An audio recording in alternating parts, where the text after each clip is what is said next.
Okay.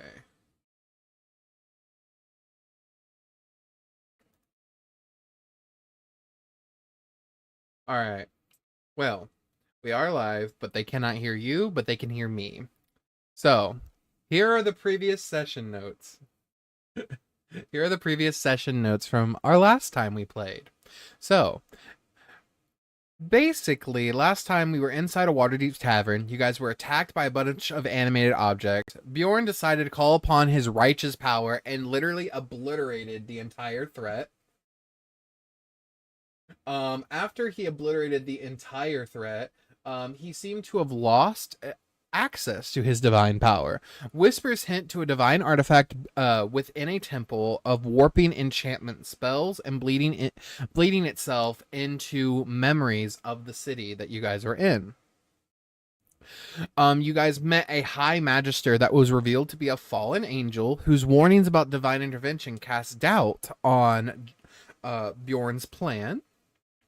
You guys met an enchantress wizard that provided insights on illusion magic, explaining that the adventurer's own fears and possibly subconscious thoughts may be leaking into reality and through the artifact's power, affecting what is around you. Basically, your own mind is building your own adventure. This revelation shook the group. If their sins and inner doubts are manifesting, then their very presence could be worsening any situation they're in. The adventurers debate whether to destroy the artifact is salvation or whether it could trigger another catastrophic reality shift like in Neverwinter. As you guys are continuing, you guys eventually pour some raw purple illusionary goop into some arcane powder. It explodes, sending eventually everyone into these purple crystalline like eggs that you guys break out of, covered in this purplish goo, and you are in this weird sort of alien like forest. But when you look up past the tree lines, you can see the city of Neverwinter, and you can see purple roots wrapped around buildings. You can see almost like Neverwinter itself has become rooted with the same purplish like stuff and substance. But for all intents and purposes, you guys have made it out of the weird purple egg that you were in.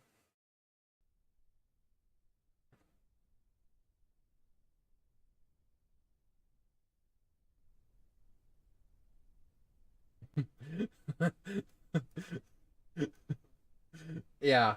I mean, are you going to? Are you that? That is a fair point. You're the one that did. You did teach him how to cook.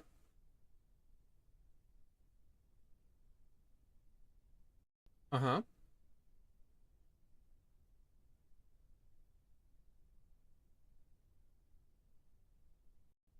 Okay. Yeah.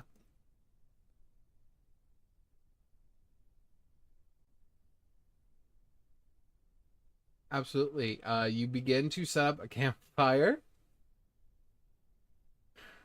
Are you good?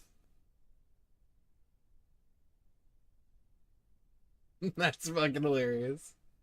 I don't know why this isn't wanting to pick up the Discord all of a sudden. It's so weird. Hold on. I'll be right back with the Discord.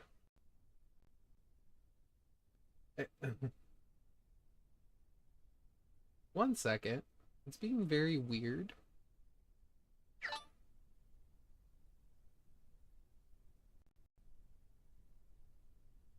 I don't know why. There we go. Okay. Let me load back in. Oh God, what have you done? All right.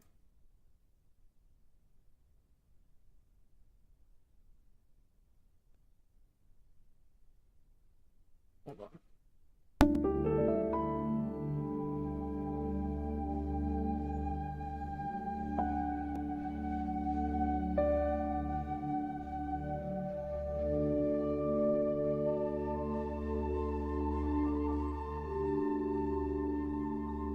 It's taking a hot minute to load for some reason. It's so weird.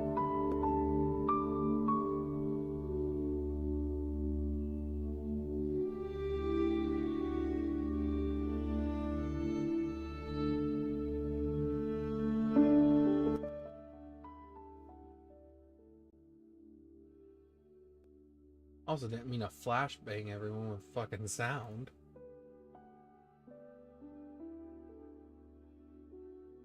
It's down just a bit.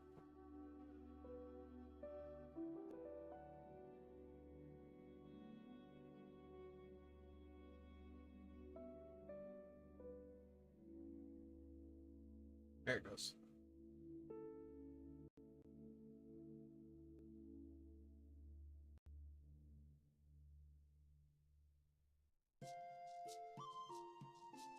There we go. And then we'll change this tense. I think I like this one. Yeah, tense and subtly. Here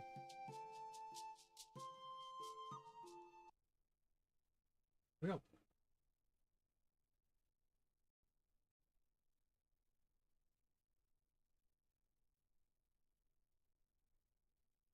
Oh. Come on now. There we go. Maybe. We're looking on it.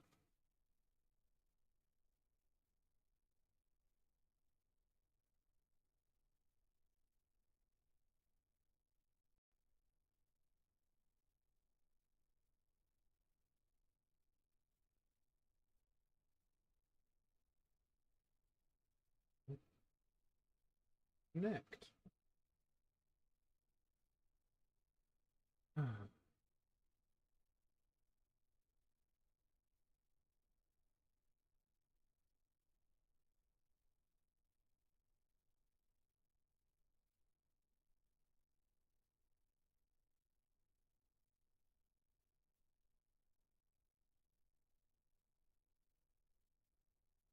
There it is. God, that was annoying. Sorry about that. Okay. Kept saying no route. I didn't know why. Alright, real quick. Let me... Play mixer. What's that? Properties. Properties. Discord.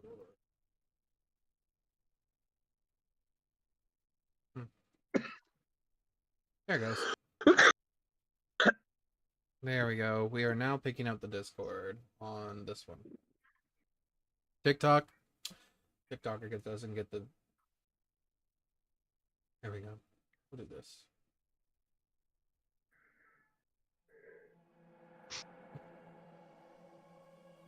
Okay.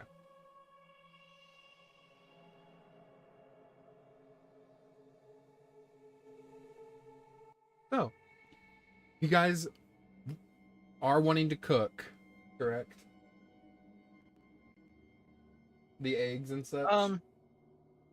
Yeah. Okay, yeah. Well, we're gonna see if the eggs are cookable. If not, we might just make a little food.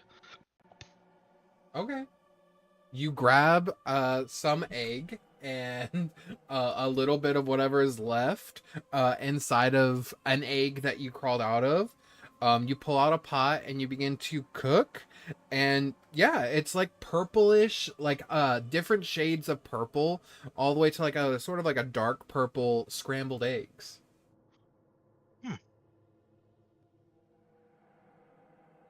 Those don't look very good, Rook. I'm not gonna lie to you. They give off the smell of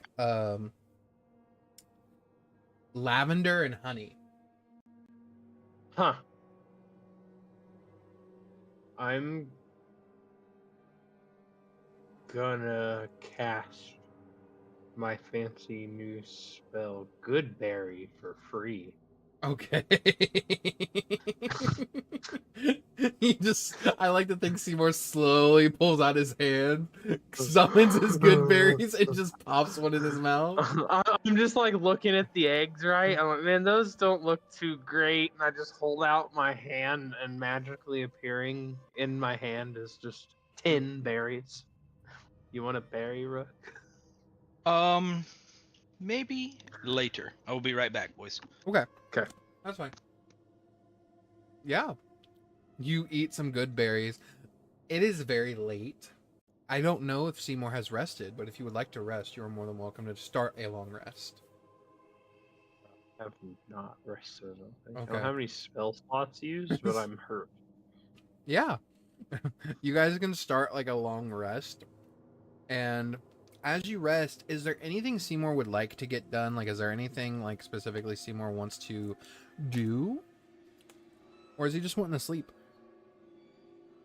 No, I don't think there's really anything I need to do at the moment. Okay. I might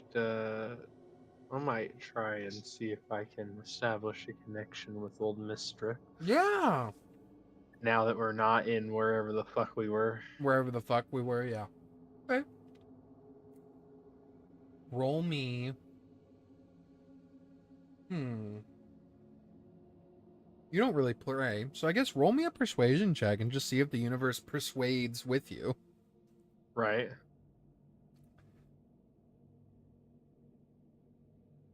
No. No, it does Wow. not. Wow. We're starting strong. You are cut off.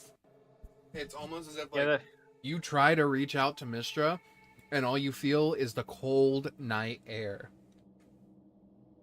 it's kind of like half-assed what I expected after escaping crazy magic zone where I sort of kind of talked to fake Mistra. Yeah.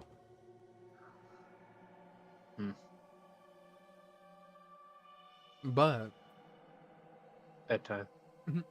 as you sleep, you begin to hear in your head, Oh no. "Let us out. You've been asleep for so long. Let us out. We can protect you better than your friends can. And you know we're not lying because none of us are deceit." That's fair enough. Ignored. You just press the ignore button.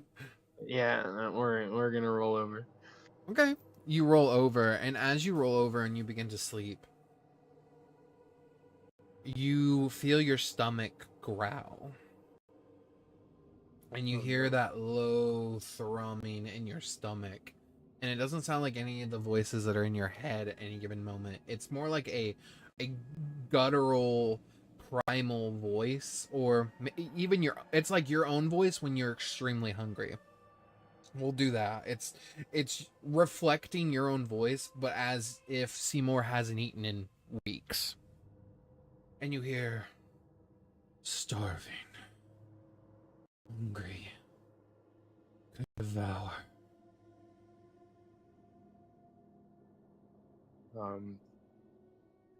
That's concerning.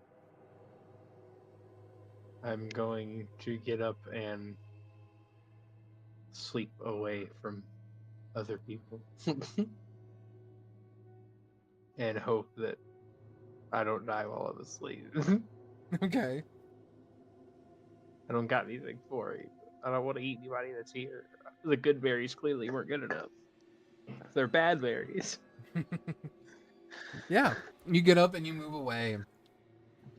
And as you move away, you look down at the grass and you turn behind you. Can you see in the dark? I don't remember if you have the ability to see in the dark. I actually don't think I do for some reason. Hey. No, I do. Okay, Dark cool, vision, cool. 60 feet. You turn. So it's black and white, but Yeah. I can't see. You can clearly make out a line from where you were. From where you were to where you moved to, of actual grass, tree roots, everything. Like following the path I just walked? Yeah, it's as if where you stepped and walked, you caused that trail. And then you hear your stomach say, "More." Oh, Jesus. And you realize that this section of the forest is magically enhanced. Fuck. Well. Where is high? What's tall? Here, I'll just ping stuff. Yeah. So, this is tall. I say this is tall because you got to climb up some rocks. This. I'd say anything off like the main path is like you climb up it. I want to get up to the highest point that I realistically can climb, like Mhm. safely. I don't want to have to make checks or anything. Yeah. And then just kind of unhinge my jaw. I just wanted you to know how horrifying it is for a Cyclopian. Yeah, your jaw is completely unhinged. All eyeball To the and ground. mouth, dude. Your jaw is now all the way to the ground. It's scraping next to your feet. Oh, What would you like to that's not do? what I What would you like to do? we're letting the munch happen, dude. We're just As you funneling. open your mouth and you breathe in, as you breathe in, you watch as like rocks along the side, plant life growing, other purplish like eggs in the vicinity begin to sort of like almost like a black hole. You begin to just pull it all in at once, and this entire section in front of you here, let me just real quick do this entire section like this is just turned into regular forest. That entire magical effect gone. Your stomach then says satisfied.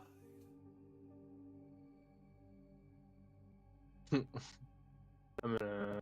So does it look like normal forest and stuff over there? Then? Yeah, during the night. So yeah, it's still black and white, but as you sort of walk down into it, you can tell like almost immediately like normal dirt, tree, like the stuff that should be here, not the stuff that shouldn't be here. We are gonna see if we can reach out to Mishra now that I'm not in magically enhanced land.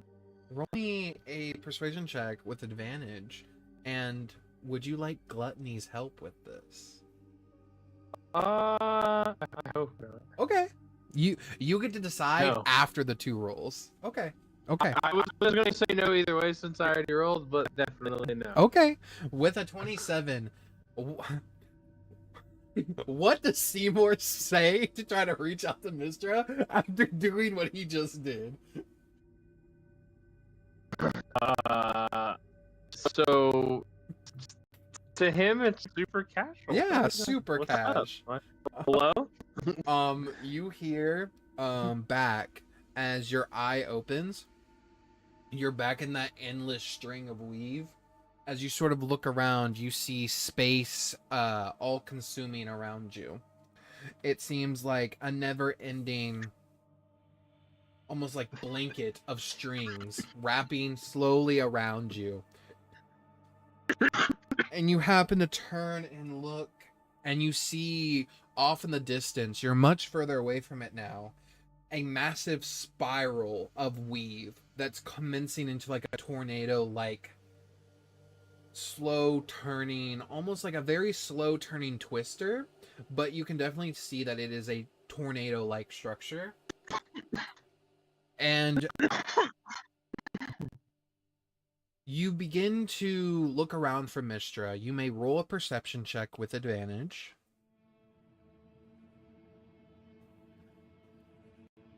Wow. Okay. Nope. Okay.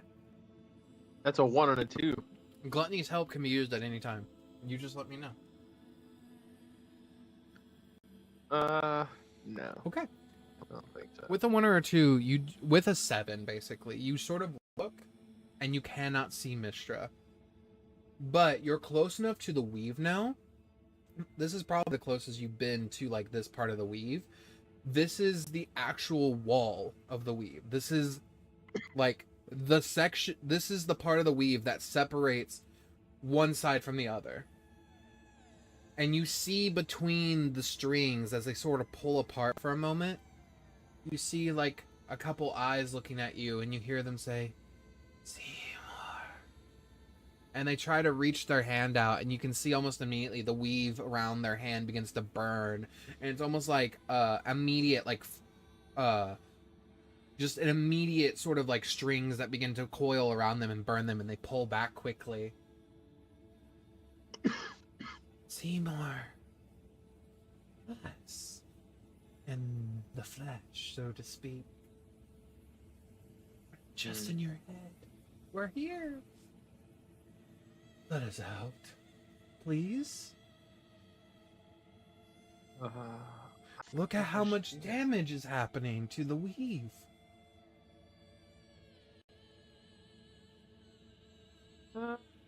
Actually, you got put there for a reason. Simour, there is something dark heading your way, and we only want to help you.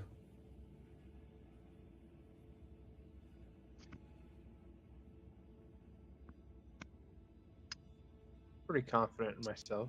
I don't think I need any help. Any more help than I've got, that is. Thinking of my compatriot. We can hear you. You're good. You see Rook in the background just here. No, but you sort of look and sort of pull away, and as you pull away, the strings reconnect and like they re-seam themselves so you can't see through the weave anymore. But you're beginning to hear something down toward where the tornado is, but not coming from the tornado. It's like off to the side of it and like the void space. You can roll perception to try to see if you can hear what is being said or what the sound is. It's a little better than last time. That's a lot better than last time. 22. That's 3 times better than last time. So yeah, with a 22, you are hearing, it sounds like chattering at first. It sounds like voices. And then you realize all the voices are saying the same thing. All of them are casting a spell at the same time. And it's coming from hundreds of voices. And just between the void before the tornado, you see thousands of hands reaching. Some in different stages of decay. All of them reaching for that tornado and then immediately being shunted back. And then you hear what sounds like a woman say something in a language you do not know. And you watch that voided area that began to peel back, slam shut, and those arms are severed. Holy shit. And they just fall into nothingness. And then you hear Simour, and it's Mistra. What the hell is going on here? I've been slightly busy. I haven't been able to speak to you directly in a while. How's everything? For the first I was time, locked in a spooky purple egg. for the first time in a very long time, actually ever, Mistra is flustered and is out of breath.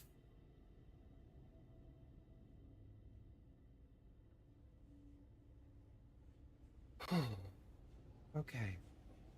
Let's settle this down. And as she does, you watch as she sort of like her hands come out of the weave, out of the wall that you were standing at, and she sort of like comes out of it. And you watch as she slowly pushes the tornado of strings back into the wall, and they begin to re-stitch themselves back together. She says, okay, don't need that to happen right now. Yeah, what is that? A defense mechanism designed by the original goddess of magic. The hands? No, oh, sorry, I thought you were talking about the tornado. The hands are what's invading. Ah. Yeah. What are they from? And why are they doing that? A mortal god that is trying to achieve something that isn't possible, but they want it to be so. They want control over the weave. Well, that's silly. Yes, it is a silly prospect for a mortal to try to want to have control over the weave. But there is more than one like mind in that group which is what is causing me such Problem. overwhelming problems. Can I be of assistance in any way? Seems a little bit above my pay grade, but I'll see what I can do. You were of great assistance when you shattered the first divine artifact. When you did that, it made their magic no longer have an anchor to necromancy, and I was able to pull it back into the weave. But, Okay. as I've been seeing, and the reason I could not speak to you is because they pulled you into another plane, a defense mechanism of their own making, to keep you all from destroying any more items of their power. You need to find the other items of their power. You need to find artifacts for the other schools and destroy them. I think we're on our way to take care of one for a colleague of mine now, anyway. That would be... If I remember correctly. Yeah. If you can figure out where you... Right? I mean, you guys were gonna head to sort of, kinda. You guys we're were- like heading that way. You guys were gonna head to the temple in Waterdeep, but at the very end, you guys woke up in those eggs standing in front of That's Neverwinter. right. That's right. So there could be an artifact in Neverwinter, to be fair. Right. You guys just haven't found it. apologize. No, you're fine. Listen, I always get my Waterdavian cities. your Sword Coast city's confused. Yeah, my whole sword coast swapped around. Yeah. She says, It "You're fine." She just looks to you and she says, "What is coming cannot be stopped, and the only way to stop it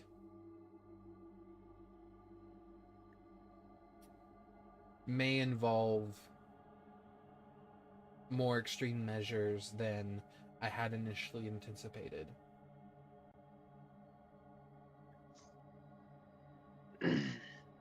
Well, I'd be happy to assist you however I can, and so would Gideon. I'm pretty sure he's a weirdo.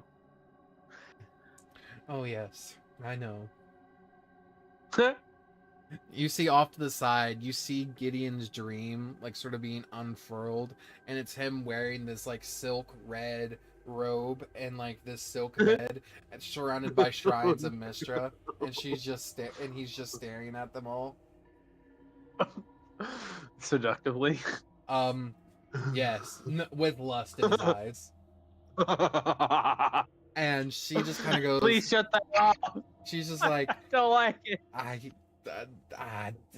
and she just kind of flicks her hands and sort of like sends it off somewhere. I'm rubbing my eye profusely. The I next, need to unsee this. you need to build allies, Seymour. Other great powers, other great things that you can find. Because the combat that is heading toward us all, it could shatter the universe. Well, people love me, so it should be fine. I think it'll be fine. I'll find plenty of allies. Of course. I'm good at making friends. Of course. Smiling like a 7-year-old child. She looks. Her hand sort of like goes underneath you, and her hand's the size of a like a 20 by 20 platform, and she just sort of like holds you up toward her face, and she says, "I know." And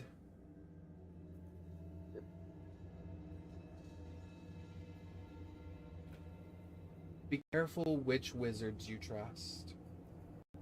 Some of them are channelers for this great entity. Is there a way for me to tell them apart? She sets you down on like this voidless like space, and you're just sort of floating. And she plucks a string from her hand that sort of just comes out, and she severs it, and she wraps it around your neck and ties it like a necklace, and it fits like not a very big necklace. It sort of fixes itself, This string is of pure weave. It can detect those who are working with that creature. Because the entity that that creature is absorbing from has the power to generate an acidic version of the weed. What the fuck? Almost its opposite. That's horrifying. Yes, I like that. but you've done very well growing your wand. Yeah. It's been quite helpful. I'm glad to hear it. Do find the other pieces if you want to make it even stronger.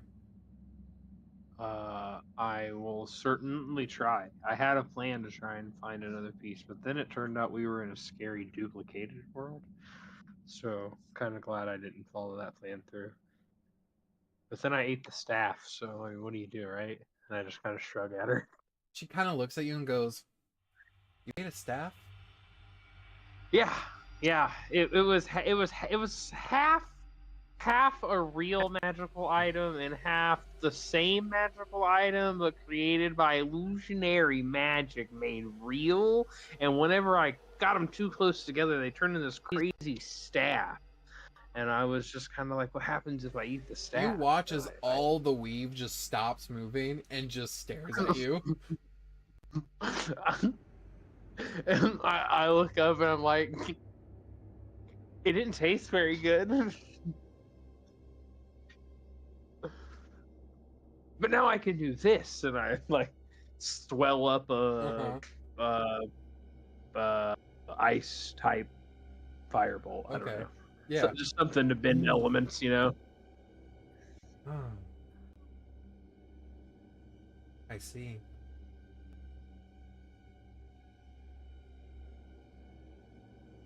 If you find the other piece of that wand, a new ability you will unlock, not just within the wand, but something within yourself that I will give you. Because, Simour, you might be exactly what is needed to save the weave. That's a lot of pressure, but I'll do my best. Sure you will. And she pulls back, and you slowly fall back into your body where you called for her. And we're gonna cut over to Rook. Rook, are you here? I am here. As you're sleeping, Rook. As you're sleeping, Rook, because we decided to take a long rest, because I don't think Okay. you have. You may not have taken damage, but a long rest still has not happened. As you are sleeping, Rook, you wake up to heat. It's very hot here. You feel the ground, and it is rocky and covered in what looks like almost like a mixture of melted glass and rock.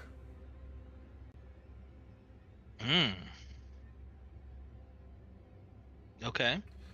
You kind of realize you're in a cave, and there is an opening on one end if you would like to go through it, and then behind you is just shadow and more cave. Okay. I see no light coming from either way. Just kind of a cave, You see molten glass and rock. you do see light coming from one end. That seems to be the opening. Okay. I will head that way cautiously. Yeah, roll me a stealth. A stealth. And I want to Very see your nice. Minecraft hat. I am no longer wearing the Minecraft hat. Then don't even turn on your camera. I had to grow up. Daddy's Really quickly. titties out. You want that DM inspiration, boy? You're gonna play by my rules. With a 22. Oh, sorry. Did you? I have not rolled. Okay, I was just realizing that was Seymour's roll. I was about to give it to you. How about a 21 instead? You know, 21? not bad. With a 21, as you get closer to the edge, you see massive claws wrap the top half of the cave and then jump off, and you see a splash of magma splash up against the cave. But then it settles back down as the drips stop.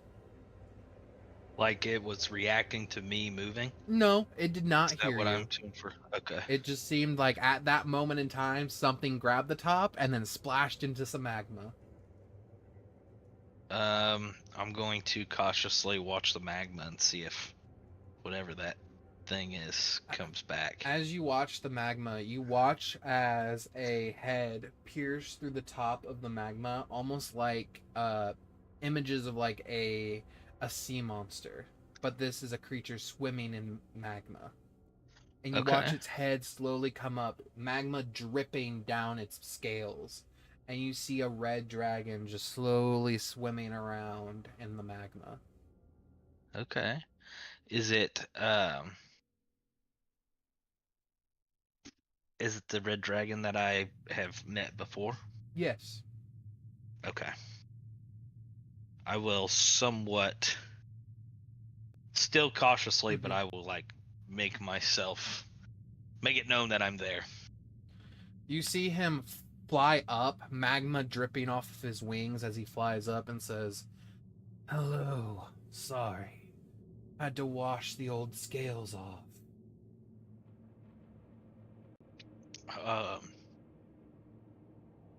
Hello again. Why am I here again?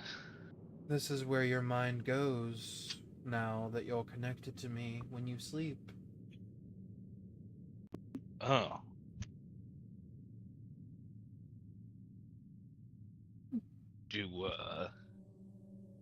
So like we have a connection, like can you like tell what I'm thinking and stuff all the time? I mean, you have the right to your own privacy. I look into your thoughts. You look at, do you want to try? Do you say that out loud? Are you asking him or are you just wanting to try? I'm kind of asking that generally. Okay, yeah. I mean, he answers and says, "Yes, you could."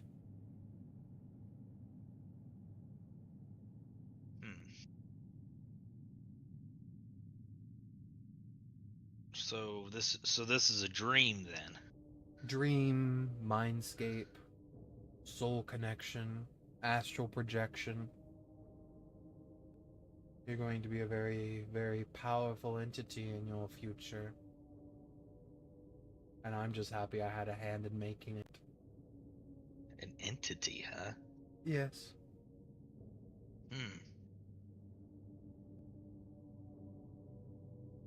What kind of entity is that? Entity kind of sounds bad. Not bad nor good. So I'm not gonna be like a person anymore. Who said that? I mean, you could still entity. look like a person. You could still function like a person. But I won't be. What makes a person a person? I guess Is it living and breathing and you will definitely be living.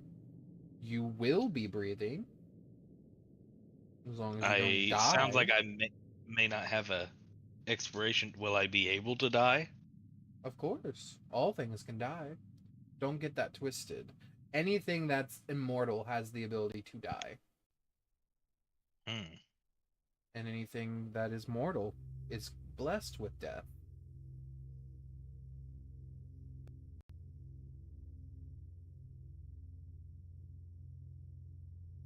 I don't know. It just seems strange to change into something else. Well, change is inevitable for most creatures.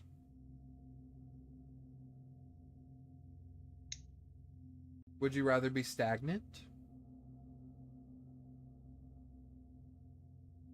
I guess I'd rather go somewhere than be stagnant, but I mean, to be fair, Rook, you've been changing since before I met you. yeah, but it's a lot different when you have to do what you have to do to stay alive. It sounds like I mean, your premonition is I'm going to become something that transcends all of the. I mean, I guess you haven't given me details, but entity gives me the idea that are you scared of obtaining power, or are you scared of people knowing that you've obtained power? I'm scared that anyone who has power, it may not be.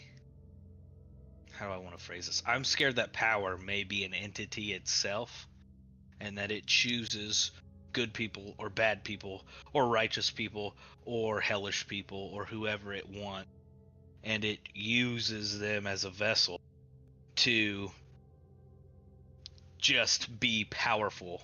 And I'm scared that no one person truthfully uses power. Power uses everyone else and gets the scapegoat of, well, that person didn't use their power right, or this person had the power but didn't do anything with it.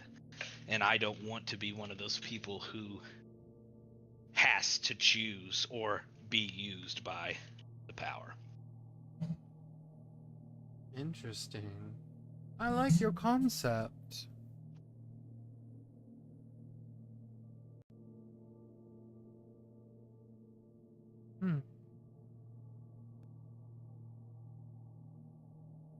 I do like your concept, Rook. Unless I guess the entity that I become is power itself, but I think even that would go to prove my point and therefore scare me more.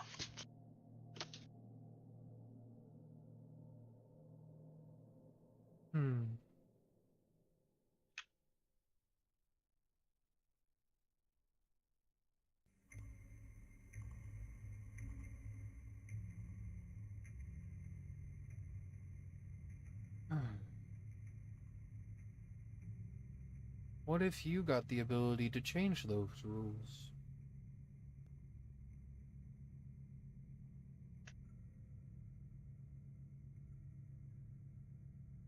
That sounds like the power. I mean, definitely could be considered a power, but what if you had the ability to change what power is?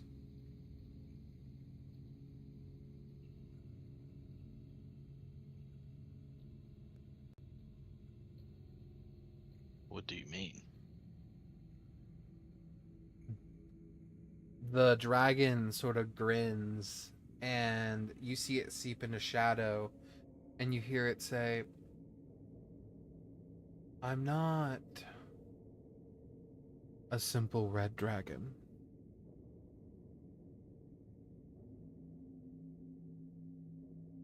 I'm something much older.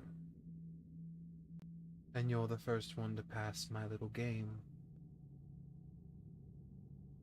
So, because of my blessing I have given you, we'll start small.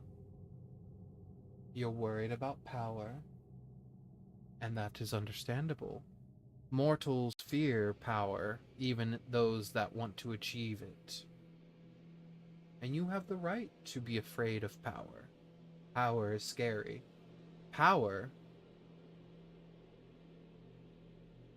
can destroy an entire nation. Power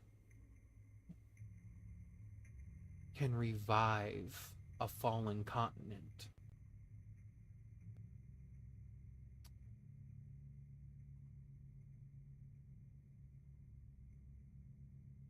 Power also kills and takes people away from their families and allows someone or something to block all the divinity from the world and keep everybody in the dark for years. And It does, which is why the old gods are waking up. this new god that killed or took away all the other gods. It's a bad thing. And we're waking up.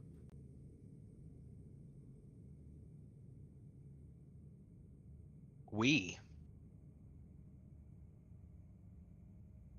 You see, as its body comes back into the light, you see what before you isn't red scales. But what you see before you is almost like prismatic nebula across its scales. I am Io. I am the first dragon. Oh.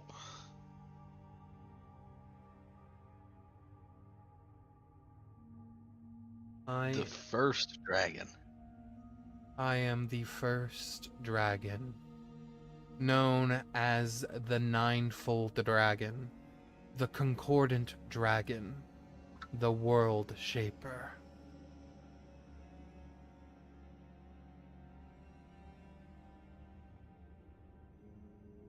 And so when whatever killed all the gods or put them to sleep did that, it woke you back up? Give or take, I was always awake, but no one ever passed my test. I see. You see it smile at you, and it gets down close, and it says, "There's more than just me. There's the god of chaos, the god of light, me, creation,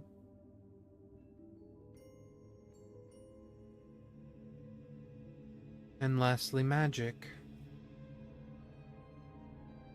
We're the last four. Have you ever heard the saying, Rook? God's magic is borrowed. Yeah, I mean, very recently, but yes. Us four do not have borrowed magic. Oh, you are the magic. Give or take. But you have my blessing, and that is more than I can say for others. And I know you fear power, but I want you to know, Rook, if you do not get over that fear very quickly, your world will come to an end even without you doing anything to it. Because the darkness is coming.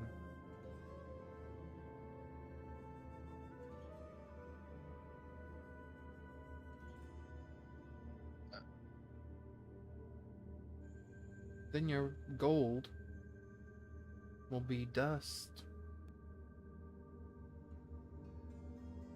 I was gonna say that I work well in the dark, but it sounds like this darkness isn't just dark. They think by stripping gods completely, they would be given full autonomy.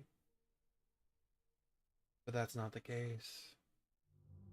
There's a reason why gods exist. There's a reason why mortals exist. We are a balance in the great cycle. And if you remove one, well, when I said the old gods are waking, there'll be even older things coming from beyond. Oh, I mean, how old can it get? If you guys are the first, I mean, what was before you? Nothing. The entity, nothing. Nothing is a thing. You know how most mortals fear the dark instinctively?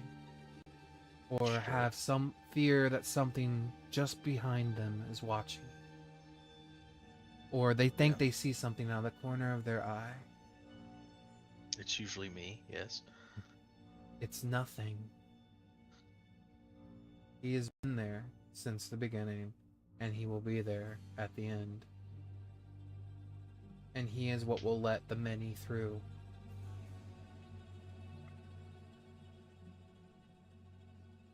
The many. Yes. But we're getting too much in the cosmology of it all. You don't need all of this information right now. We can definitely talk more about it. But just know, if gods or mortals cease to exist, nothing will let the many through. And that is something we do not want. You can't do anything about nothing. My powers are finite. All gods' powers are finite. I have no dominion over nothingness. How does one have dominion over nothing? There is no soul that can have dominion over nothing. To have dominion over nothing is to become nothing yourself. Would you willingly make that trade? I wouldn't. Absolutely not. Fair enough. Rook's getting out the chessboard. Yeah. Yep. Okay.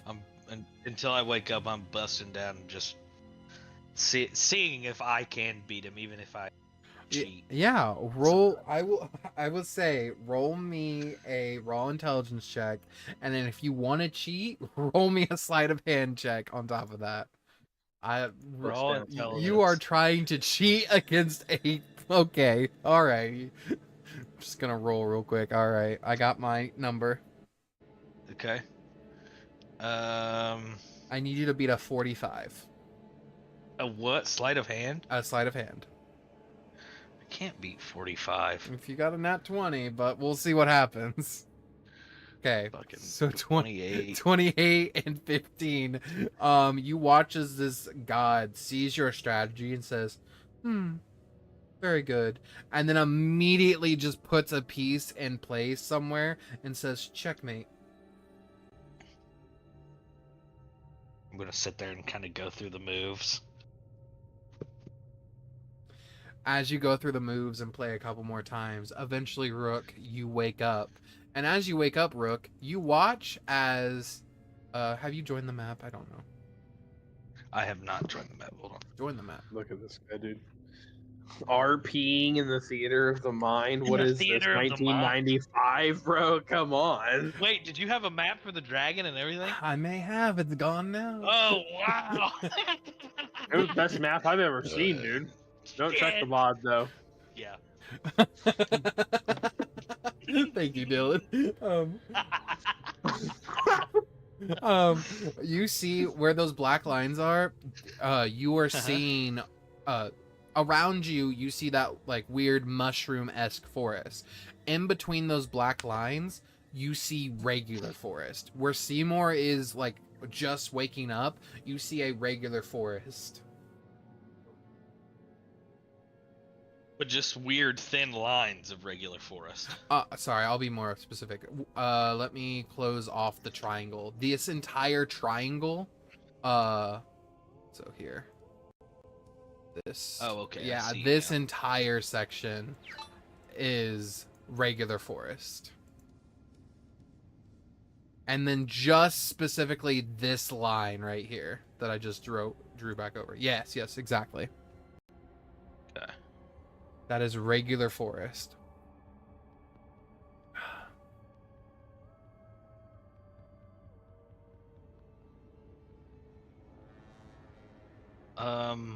And he's like out there in the center of it? Yeah, he was just sleeping.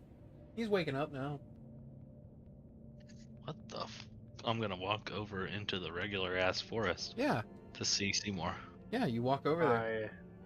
I'm just awake, laying in the grass, staring up at the sky. You Eye. immediately All eye. you immediately see around Seymour's neck this beautiful golden necklace. Beautiful. Where'd you get that necklace? Rook's fingers are twitching. God gave it to me. Which god? Oh, sorry, Mistra. Oh. What's it? I mean, are you partial to that thing? It's supposed to help me identify the bad guys. So I think we're all partial to this thing. Okay. Identify me. Am I a bad guy? Rook will T-pose and kind of look into the sky. I'll kind of like slap my necklace, like pat my chest. You know, like when you cough. You slap your necklace and sort of like focus in on Rook. The necklace does nothing to Rook. It says you're good. Okay. 1 second. Let's go scan the other two while they're asleep. While we're walking over there, I'll it's supposed to kind of tell me who's working for the group that's trying to become mortal gods and assault the weave and fuck up life as we know it. Oh. But I'm just casually strolling, you know. There's no emotional depth. Just those are the facts. Okay, so it's not like a good guy, bad guy detector. It's like if that thing goes off, that's a fucking really bad person. Yeah, they use like some kind of fucked up fake acidic weave. Yep. I'm not quite exactly sure what that entails yet, but that's how it kind of detects who that's what it's supposed to detect. I am beelining towards Bjorn. Yeah. When we're walking. I'll turn the map over, on, and I figure that's where you guys were. I'll turn it on in a second. I have full faith in Gideon. Oh, I got to see Gideon's dreams, Rook. Okay, so you got it from your dream. I assume that's Rook's like catching back up with himself. Now he just saw that necklace and was like totally smitten. Yeah. Yeah. No, yeah, yeah. absolutely. Had a dream. Okay, yeah. What was his dream? He was just staring longingly at shrines of Mistra in a much too tight, much too small red robe. And then I shudder. Seymour's the first true showing anybody like that would be fear, but like capacity for realizing how weird something is. Oh god.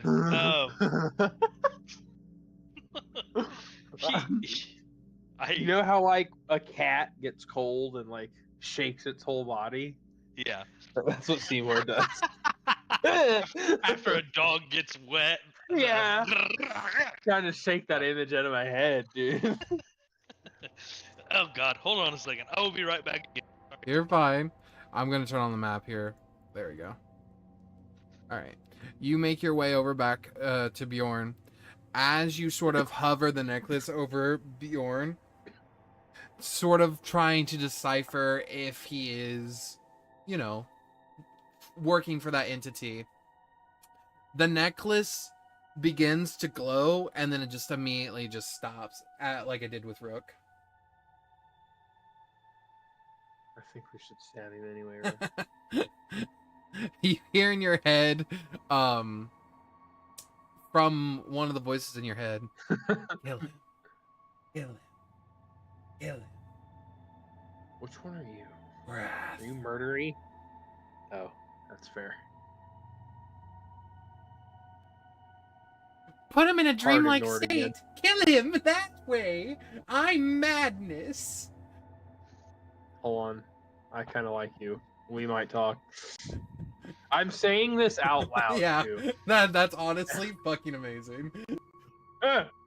What the Just- hell is going on? Just my hat. What?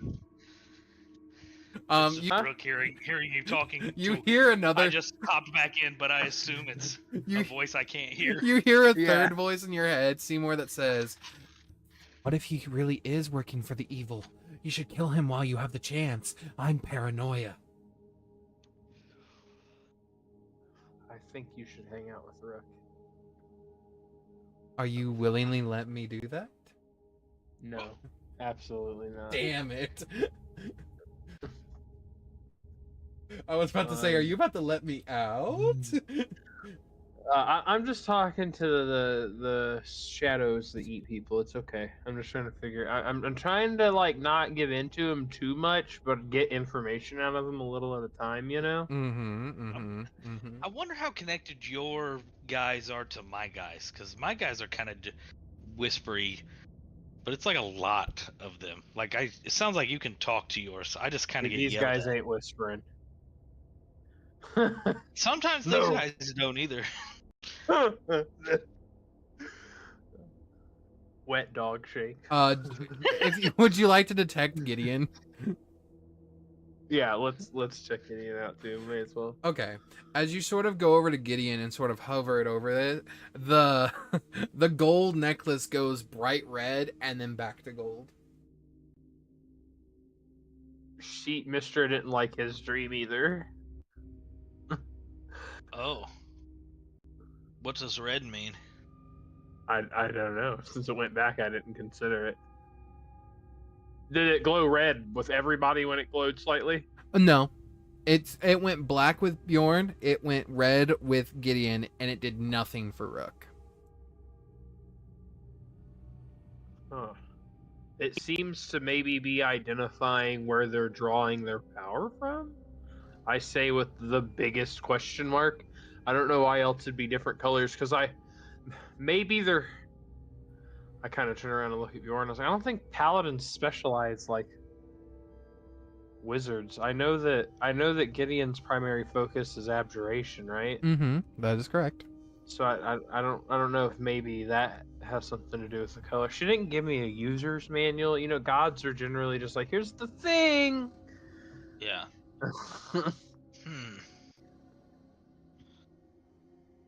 I have a little bit of magic.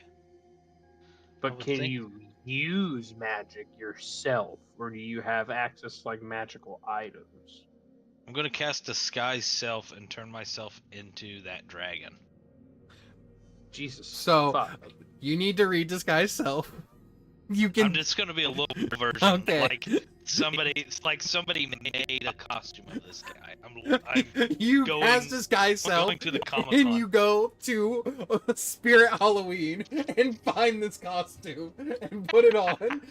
You see Rook gets like these prismatic, like weirdly, obviously looking bad dragon wings on his back, and then the rest of his body just becomes this like prismatic nebula galaxy that sort of floats around, but it just looks like splatters of paint on his body. Huh. And then I'm going to have a dragon's head, but it's like a beard at the end of my beak. That way, when I look up, my beak makes a neck, and then the dragon's head is. I thought it would have been funnier if like the dragon head was on top of Oh you my and they God. could still see your head in the neck, like one of those suits you put all the way over you. Yeah. I have a new working theory, Rook. Rook- Maybe you have to be good at magic for the necklace to trigger. I'm turning invisible. I'm rolling initiative. I can't even speak.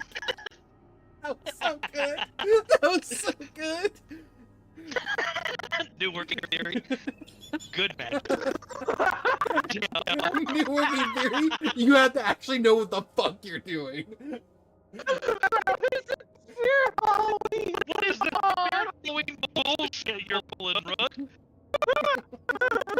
Spirit Halloween exists in all dimensions. They're the Dick Attacks of the fucking Halloween world. Just for that, I'm casting Disguise Self again. And I want to be Seymour's mom. You don't know what his mom looks like. I'm gonna think really hard about what I think Seymour's mom. You gotta describe to me. You have to describe I to will. me. Actually, over the next 5 sessions, I'm going to be creating a highly detailed list of what I think his mom looks like, and when you least expect it, I will become Seymour's mom. Okay, you can send me that. I'm writing it now. You can send Yes. me that later. As you cast disguise self, Seymour, could you make me a perception check? My fucking stomach hurts so bad right now. Fucking Seymour's mom. What do you want? I can't breathe. Perception, I think, is what he said. Yeah, that's what I want. Sorry. Perception from Seymour and Rook, please. Oh, both of us. Oh, Oh shit. oh my god, that was a good one. 23. 23. With a 23, Rook, you sort of turn to the right, and you see what looks like, it doesn't give off a sound, but you see what looks like a piece of glass shattering into a pool of one of those like purple goos.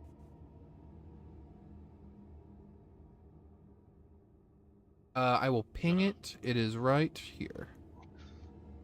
Point a finger in that direction. Are you and still in your show dragon Seymour what the costume? hell's going on. I need to know. Are you still in your dragon costume? Yeah, for the moment I am. You point a finger, and it's just a dragon's paw pointing that way.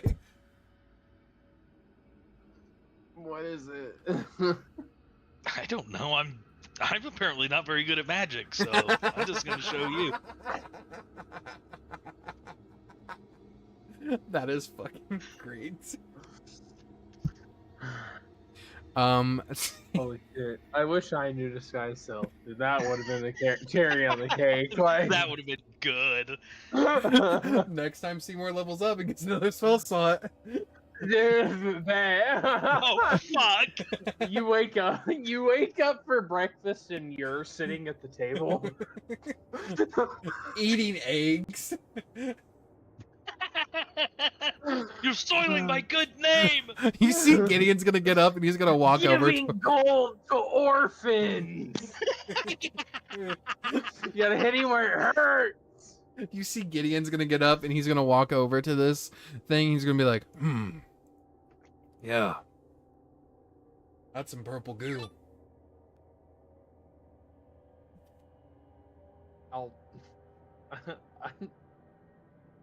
I feel like we should just get out Does of the it look- area, honestly. Does it look like the same purple goo we were dealing with Yeah, before? it looks like the stuff that was in the eggs that you guys came out of. And a like glass, something, a magical effect like glass cracked and then dribbled some of this purple goo out. No, it fell into it. Oh, It's like a piece of the world essentially fell into the goo. huh. Yeah. Is there like a hole left behind, or like No, but where this cracked? what you see is it almost looks like where it cracked, the flower that was blooming is now partially gone, and you see like green leaves underneath and like a bush. Oh, Oh, like there's a little hole Mm-hmm. in The between. spell the might be- worlds. The spell might be falling apart. I ate that big chunk over there, and I kind of point behind us. I was wondering why it was like that. Can I put my finger like? I guess I'll Say have it. to drop disguise self. I mean, you don't have to drop disguise self to put your finger in something. Yeah, you do. You have a dragon paw. I bro. have dragon. I have like big, fake, like furry dragon Then paws on disguise me. self doesn't. Disguise self is an illusion spell. You're still your hands. It just looks like you have dragon paws. Sure. So your dragon paws could essentially be clipping through whatever you're fucking touching, and you could actually touch it. It'll be fine if you I'm want. dropping disguise self. God says no, but yes, you can drop it. God, Your disguise says self no. will not fall. You hear in the back of your head, I actually like you like this. Oh god. You drop this yeah, guy's but I'm self. gonna like try to put my finger in the hole. Yeah, you you put your finger into it, and you just feel like vegetation, like leaves.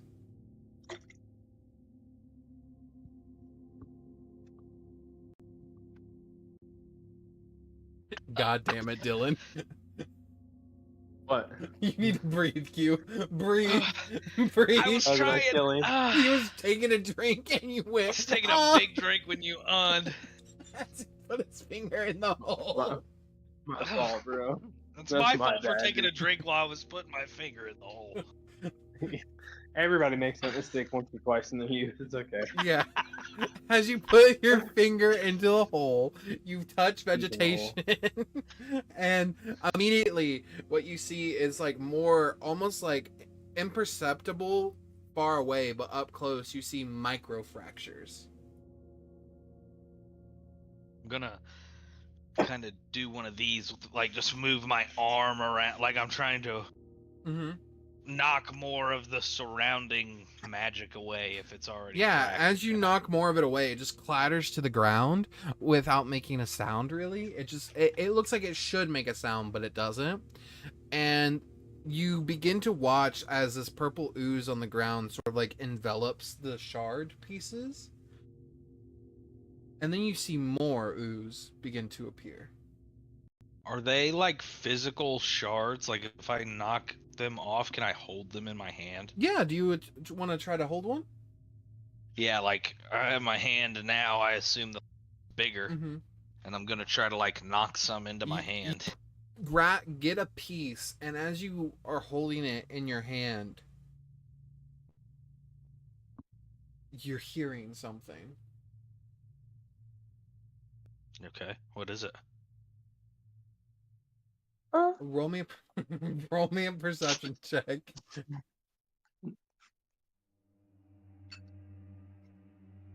Oof, a 10. What you end up hearing is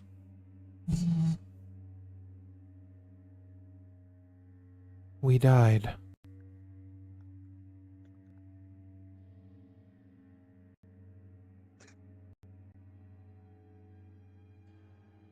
Seymour, I'm gonna ask you a stupid question. Okay. Did you just hear somebody say that they died? I don't think so. I'm gonna hand the chunk over to... As you go to Seymour. hand it over to Seymour, you watch as the purple ooze on the ground wraps around your hand, and I need everyone to roll initiative. What the fuck? What the fuck? 10? Get wrecked, bro. I quit. I'm Okay. leaving the bank. Okay. For that one, fuck you, Christian.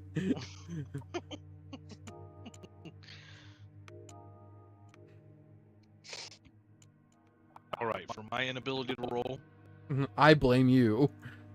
I leave. Natural 20. All right. Oh god damn! Now I'm back. And I'm back. It's crazy how that works. Okay, everyone got it. Auto roll right there. People don't think it'd be like it is, would it do? Simour Scrolls. Okay, Seymour, you are up first. You guys see these creatures standing before you. 1 second. The image. And you hear the sounds of people screaming from the ooze puddles that come to life along the shards. Shards of one of them, you see people in the shards reaching out and slowly dying inside of the shards. Ooh. What the fuck? What the fuck is that? Am I grappled by this ooze? On your turn, you can attempt to escape it. Okay. I'm going to... Don't forget to take your long rest, Rook, if you haven't, so that way you can mark that. Yeah. I'm gonna do that for everybody as well.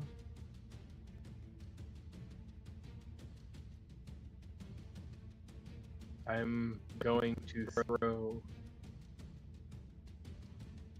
a sorcerer first at one of these guys. Understood.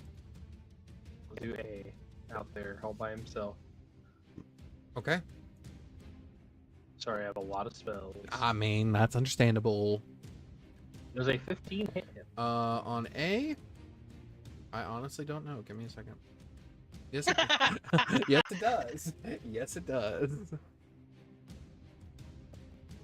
What type of damage? And let's do cold damage. As your cold damage hits it,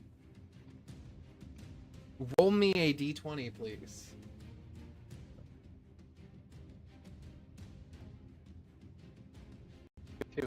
Two? Okay.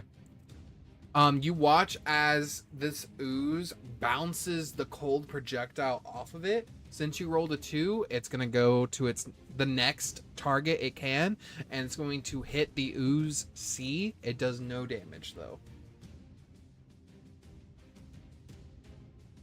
They seem to be immune to cold and have a sinking ability to redirect missiles or projectiles. Hmm. Okay. Interesting. They're monks. Yes, Hey. they are illusionary monks. All of the illusionary oozes are canonically all from a monk, from a fucking monastery. That's all I got for you this time. Alrighty.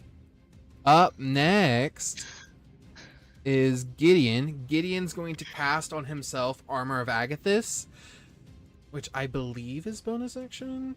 I'm sorry, I have to look at Gideon's spells real quick. It's an action. It is an action? Okay. Yeah, no,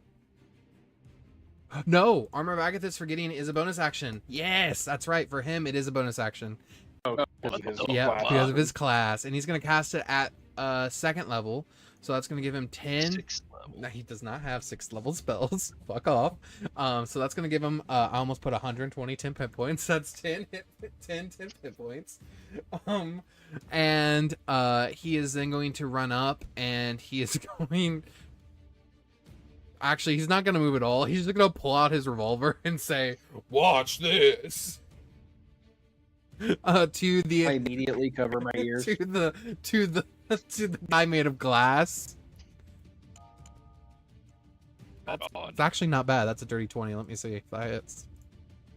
But he does have to roll with disadvantage since he doesn't have the gunner feat. Okay, 18. Let's see. Does that hit? Yeah, you watch as the bullet fires off. It hits one of the glass shards on the hunter. I need to roll a d20 real quick. That's a natural 20. So Gideon, you watch as the bullet streaks past a Gideon, bounces off of a tree behind him, and then nails the hunter back in its face and does critical damage to him. Ooh. Yeah, the rebound rules are pretty fun. Let me roll crit damage, actually. So that is 17 plus 16. That's how much damage he just dealt. Go. Fuck yeah. There we go. Okay. That's all Gideon can do. Up next is going to be Illusionary Ooze A, who's going to scoot on over to here. And he's going to attempt to attack Bjorn. 16. Does 16 hit Bjorn? No, it doesn't. Okay, so that's all it can do. B is going to scoot up to here. It can't make it any further. Hunter. The Hunter is going to do its bonus action, and it's going to do split mirrors. And you see all of a sudden 2 of them appear side by side each other. And they are both going to attempt to attack. One at Rook and one at Gideon. 15 at Gideon, which misses. Does a 17 hit Rook? No. Okay. Second attack. 22 on Gideon. Does a 13 misses Rook still? Yes. Okay. So that's 10 damage. That takes all of his temporary hit points. I am immune to cold damage. So he no longer has any temp hit points. Here we go. Up next is Bjorn, who's going to take out his sword, and he is going to strike it with his Morning Star. He's going to attempt to strike the creature in front of him. That's a 15 that hits. He's going to attempt to not divine intervention, divine strike, or I can't even fucking, yeah, whatever that fucking ability's called. You know what it is. It's that one. Yeah, divine smite. Right? Divine smite. I said divine strike, and I was like, that's not right. It fails. He is not able to cast divine. Oh my god. Yeah, divine smite. It does consume a spell slot though. And he just does his normal damage. Actions right there. So that's 11 toward this thing, and it does take damage. There we go. Okay. Up next is Rook. What you doing, Rook? You still have that weird, like, part of you is, like, attached to, like, the mirror split hunter. That's, like, this sort of, like, purple, like, tendril that's, like, coming off of its body, wrapping around your hand, around that mirror shard that you have in your hand. Okay. Question: Is it my bonus action to try to get away from this thing? Like, are you trying to get out of its grapple? Yeah. Getting out of a grapple is a action for you. Is an action. I believe you might later on, because of your subclass, get the ability to do it as a bonus action, but you do not have that yet. Okay. I will then just stay right here. Okay. I will bonus action put the hood up on my Mantle of Flames. Yeah. Any creature that hits me with a melee attack takes 1d10 fire damage. Okay. Fire clings to me, providing protection and retribution. Okay. You watch as your And Mantle of then- Flames heats up, and like this wave of fire wraps around your raven feathers, and your beautiful red scales shimmer through. Oh, I forgot about those. Mm-hmm. And then I will. Let's be fair here. No, let's I not. think I would probably be picking up the shards with my right hand, Okay. and that's my pistol hand. Okay. So my free hand is my shotgun. Yeah, you're shoddy. Yep. Are you gonna fire So your I'm shoddy? blasting this motherfucker. Which one are you blasting? The one that I'm attached to. So as you I go will to, be re-rolling that. you sure? Yeah. Okay. Does a 14 hit? 14 does miss them actually. 14 misses, then I'm adding But my it shit doesn't on top. explode in your face. Yeah. Yeah. Yeah, it doesn't blow my fucking arm off. Yeah, no What do we shit, get? bro. 1d6? Yeah, it's a 1d. It's 1d8 right now.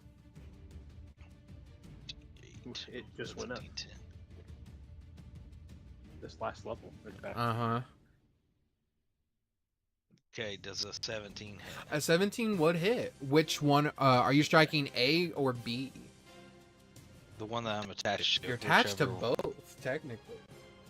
How can I be attached to both? I only have one arm. Yeah, it made an illusion. You don't know which one's the real one. They're both having the tentacle toward your arm. I'll give you a tentacle, dude. Yep.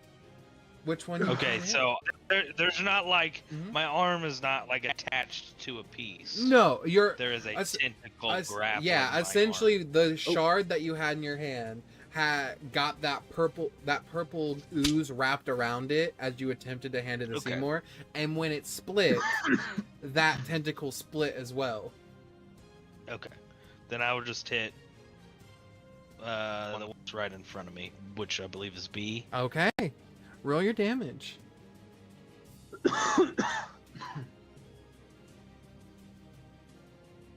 $11 piercing damage, and then I don't get sneak attack, right? Not for B, correct. As you fire at it and strike it, the pellets go through B. Okay. He is the illusion. At least you think he is. Alrighty. You still have a bonus action though.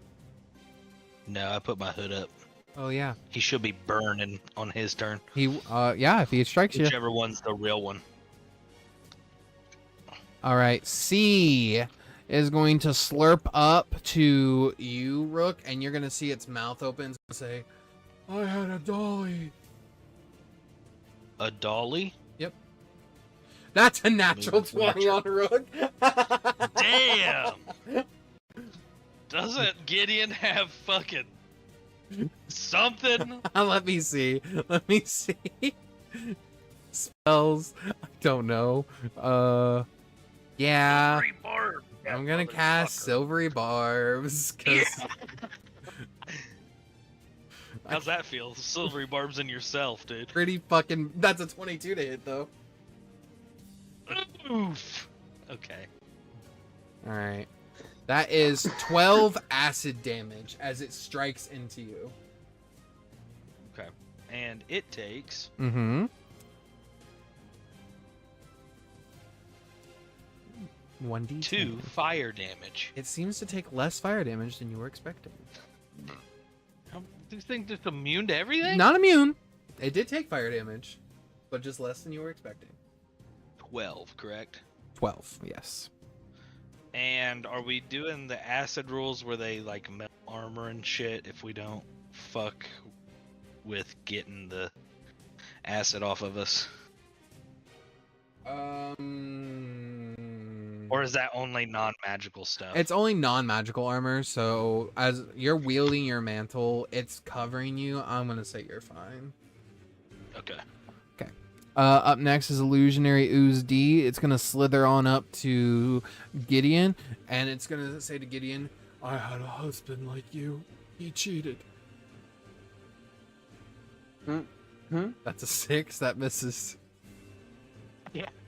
Simour! That's a natural 20.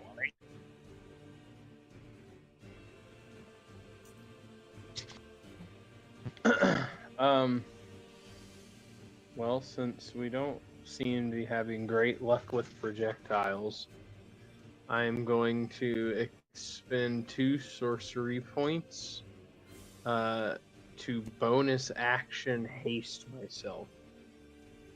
Okay. Whenever I expend sorcery points now, let's do A. Okay. Mere split hunter A will take 1d6 plus my charisma if he fails a save, I believe. I just picked up those things. That's fine. Sorry. Yep. I'll make a save. You just let me know what stat, and I'll do it.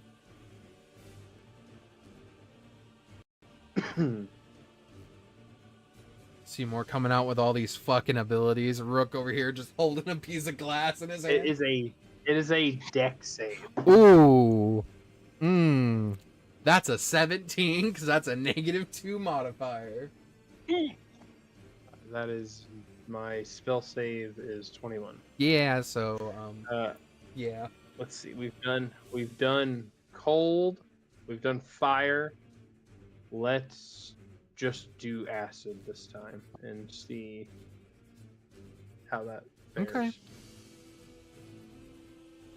Checking all of its elemental So the weaknesses. 5 plus 5, so it'll take 10 acid damage. It does take half acid damage. Ooh. Okay. Okay. So that's acid and fire. So we haven't checked thunder yet. We haven't checked lightning. Lightning, Okay. thunder, psychic, and then- radiant, force, and necrotic. And poison. I don't have access to all of them, unfortunately. I know. That's it. I was just listing them. Then I will walk up to Mirror Hunter A. Your walk is more just like a fucking stuttered ADHD walk because you're hasted. True. And then I'm going to primal savagery him twice. I'm just gonna walk up to him and rapidly swing my claws through him. Yeah. Go ahead. 27 and natural 20. Okay. And are both of these acid on the hunter? No. Okay. The crit is gonna be light. Ooh. Ooh. Okay. Okay. Here's the crit. Two tens, which triggers the several things. Yeah, it does. Several things. It does trigger several things. Go ahead and do it. So. Simour's hyperventilating. He's like, "Oh my god, the power!" So I add another D10. Yep.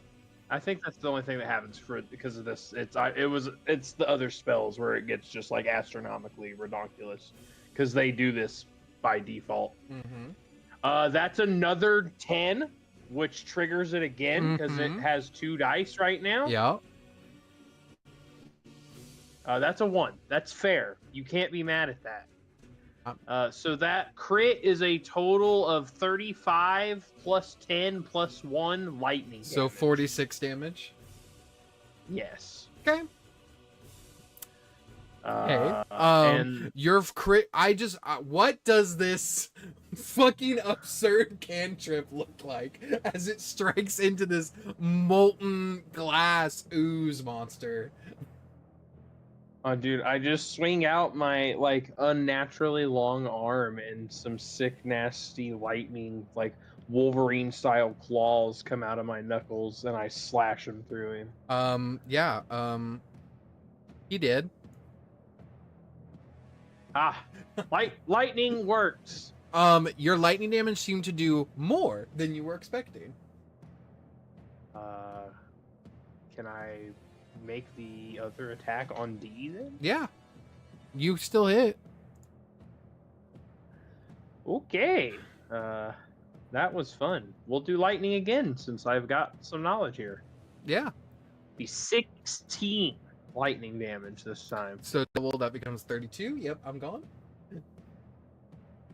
So Seymour just kind of snaps his fingers and causes one of them to take a burst of damage and then sprints up behind you, Rook, and executes 2 of them with lightning slashes. And because he killed Jesus Christ.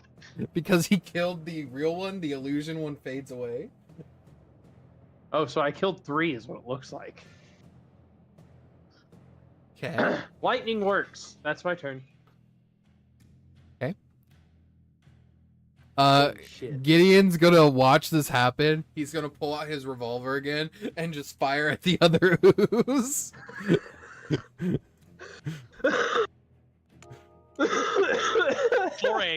For a fucking wizard, this man sure does shoot his fucking gun a lot. You're damn right. It's because he has to save all of his fucking spell slots for silvery barbs. Fucking so. What do you want from the man? Like, What do you want from me? you gotta have one wizard that can just guarantee the DM doesn't get to do what he wants. 12th level silvery barbs. At that point, that's a 9th level DM wish. Yeah. I wish Okay. you could never roll crits again. I will strike you where you stand, motherfucker. I know where you live. I'm knocking on your door. Yeah, so that hits. He's gonna roll his damage, and then I'm gonna have to roll another d20 to see if it gets reflected.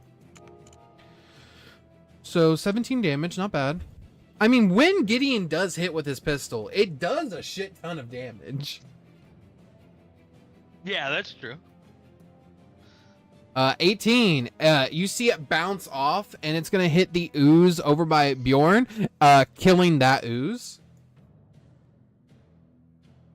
Good job, Gideon. Gideon just kind Very of bad. points and then looks up to the sky and kisses his lips and goes up and says, "For you, my queen." Mistress God, all for around Rogue. us, dude. He Don't he encourage he the looks at you and says, "This is icky magics. I don't think she'd be in this magic." It didn't taste like Mistra, that's for sure. He turns to you. You've tasted her?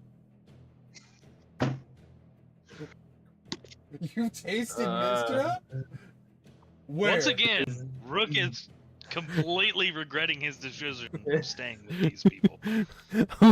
Ooze B walks up to Rook and he's gonna try to attack Rook, who's actively vibrating. Does a 19 hit Seymour? I meant to say Seymour and I straight up said Rook. Does a 19 hit Seymour? It could. It might. Okay, you let me know. And I can't remember if it does. Let me see. What? It's your AC that you This have level +2. 1 spell slot says it does not. Okay, fuck me then. I couldn't remember if I had shield. Bjorn's gonna walk over to this one. He's gonna make a strike against it.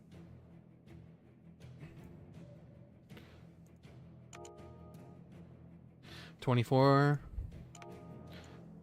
13, which is max damage for him. Sadly, his divine strike still does not happen again, or his divine smite still does not happen again.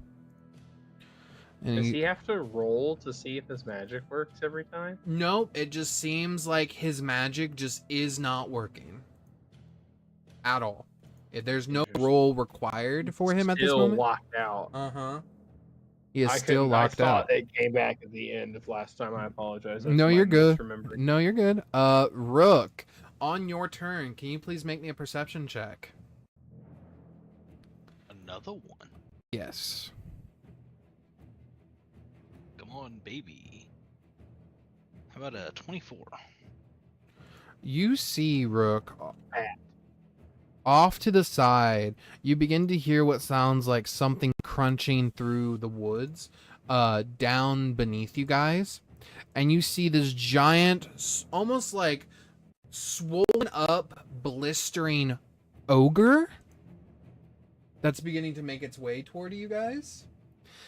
And then you hear something that sounds like crackling lightning. And you see something just in the middle of the path just staring at you both.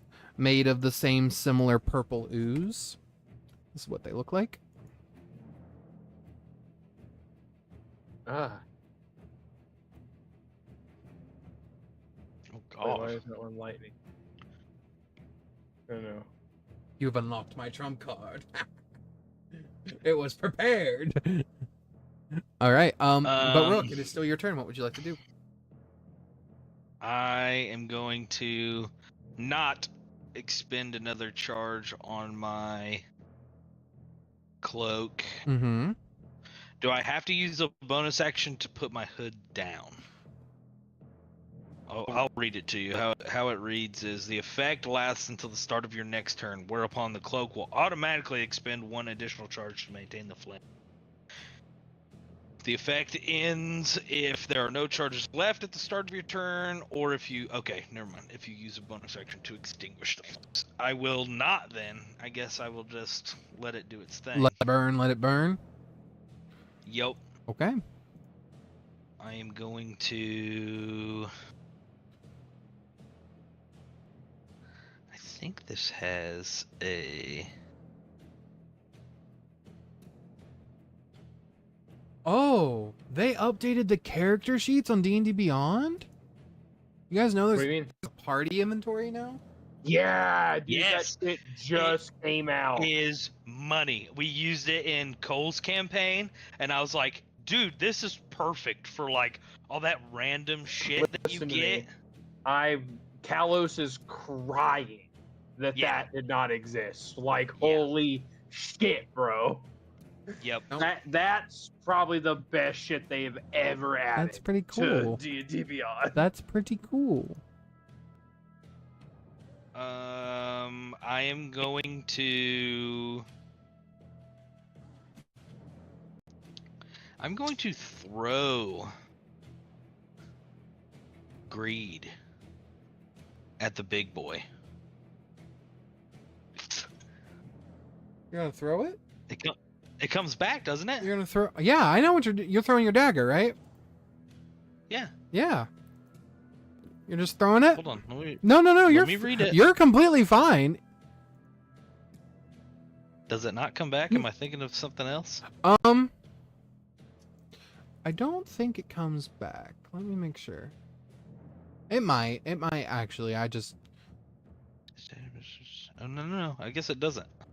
Yeah, it doesn't come back, but do you still want to throw it? No, I better not. I'm just going to... Are you wanting to bonus action disengage? Because there is still there's 2 oozes that you would be passing. Oh, no. See, you don't understand. Okay. I'm Silent Hood. Mm-hmm. Shadow stepping.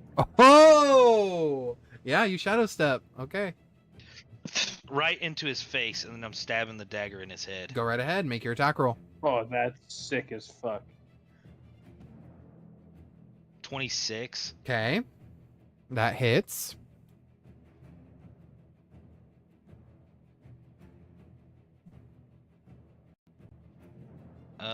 Piercing damage 12, psychic damage 2, and then if I get my sneak attack, which I'm such a bad fucking rogue because I still don't understand where my sneak attack applies. You're good. Sneak attack applies if you have advantage on the attack, or if there is an ally within 5 feet of the same target that you are hitting. You don't even have to be within 5 feet of that target if you're using a bow, for example, as long as somebody else is. But here's the benefit of the doubt I will give you. Since you so expertly shadow stepped, roll me a stealth check and just see if you just appear and fucking scare the shit out of this man. Yeah. A 29. I'll let you have sneak attack. What's your sneak attack damage? So total, it rolled it for me. Yep. Where are we at here?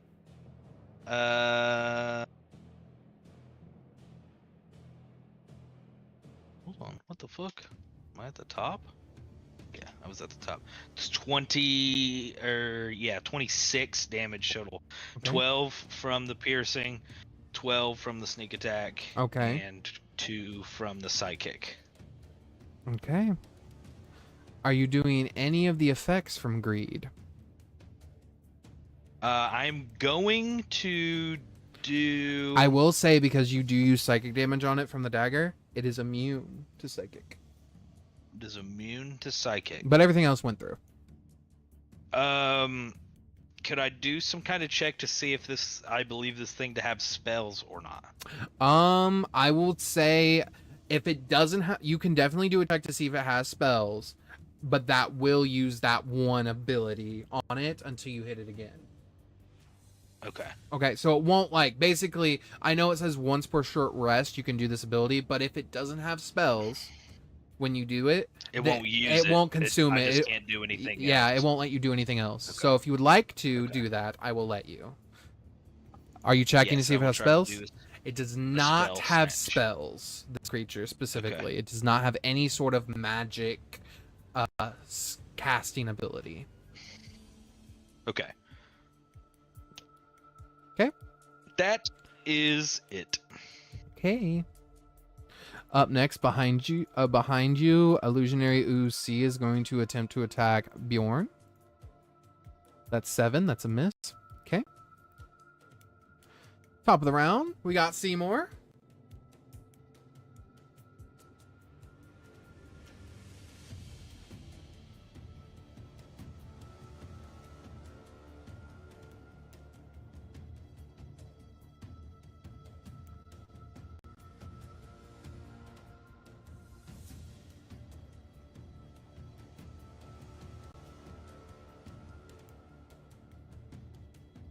You are muted, Dylan. Thank you. Sorry. You're fine. We're gonna misty step over by Rook, our bonus action. Are you gonna also jump on its head? I'm gonna other side. Okay. Rook on one shoulder, me on the other. Okay. And I'm gonna give it a couple primal savageries. Go ahead. I doubt a 15 hits it. A 15 does not hit it, correct. How about a 17? 17 is a miss. Okay. That's it? Okay. Up now is the Witherkin. He stares over at you all. I am going to... Ooh, what am I going to do?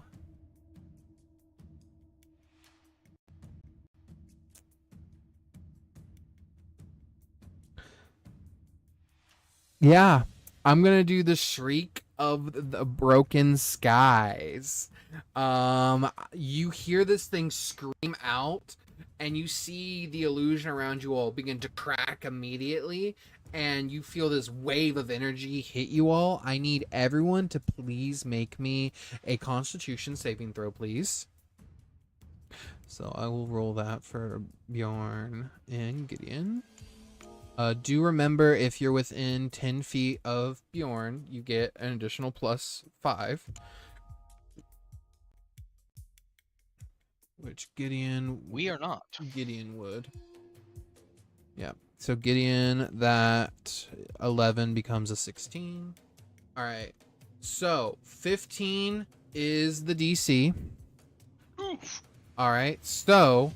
Let me roll my thunder damage. Does anyone have resistance to thunder damage? Nope. Cool. So, what this does... Thank God you were fucking hasted, Simour. Your haste spell, you are under the effects of the slow spell, but haste cancels it, so you are just normal now. Rook, you are slowed. Gideon is not, and neither is Bjorn. So Rook, you are slowed and deafened. Simour, you are also deafened, but that's the minor of the two instances. As for damage, you guys take 22 thunder damage. I will use my reaction Okay. to give myself resistance to thunder damage. That is fair. Bjorn and Gideon take half. So it was how much? I'm sorry, 26. It was 22, so you will only take 11. Okay. That is my action. My bonus action, I am going to...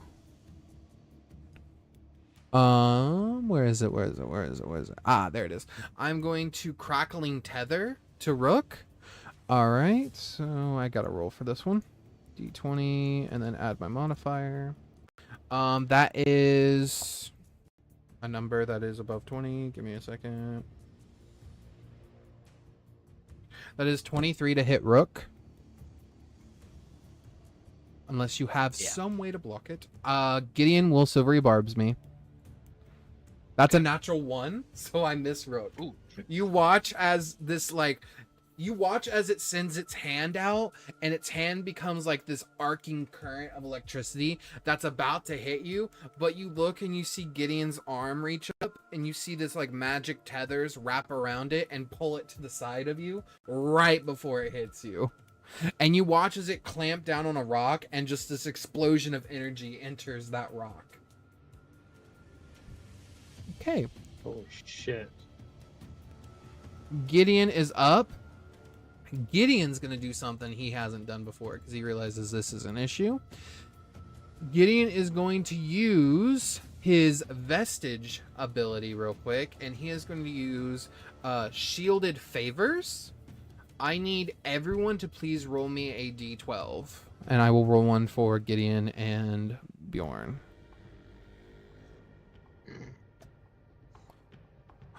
Okay, there we go. D12. Roll. Gideon gets a 12. That's actually really fucking good. Alright. Bjorn. D12. Roll. Alright. Bjorn got a 9. And then let me know what numbers you guys get on your D12s. Just roll a d12. Just a D12, yep. Okay. 4. Okay. 1. Okay. So, Oh shit. Right, so give me just a second, because this requires a little bit of math. So Gideon's Constitution modifier is 2.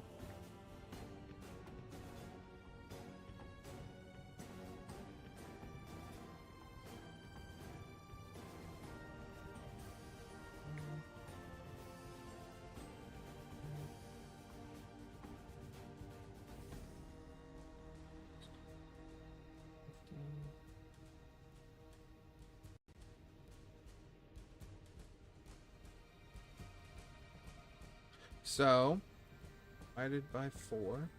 Yep.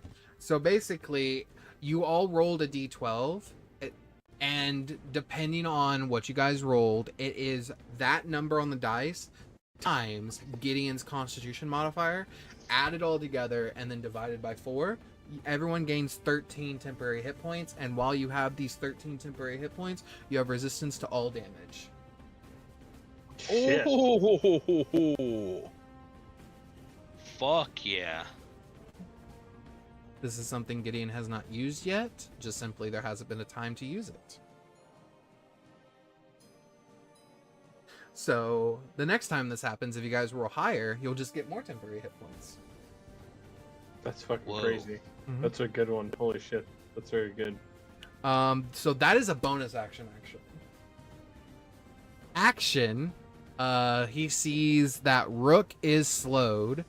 Gideon is going to cast onto Rook Dispel Magic. And you are no longer slowed, Rook. Nice. And that is Gideon's turn. Ooze B is going to attempt to attack Gideon. That's 7, that misses. Bjorn is going to attack the creature in front of him again. Ooh, 11 hits still. And that is 8 damage. Yep, it's gone. Boom. And then Bjorn's gonna make his way over here. Okay. Now it's time for my brute. My brute is going to do its multi-attack, and its first of its multi-attacks is going to be a tentacle swipe to Rook. That's a dirty 20 to hit Rook. Dirty 20 does hit. All right. I do need to make sure I'm marking my spell slots real quick on Gideon. There we go. Okay. Alrighty. So with the tentacle swipe, this is 10 acid damage.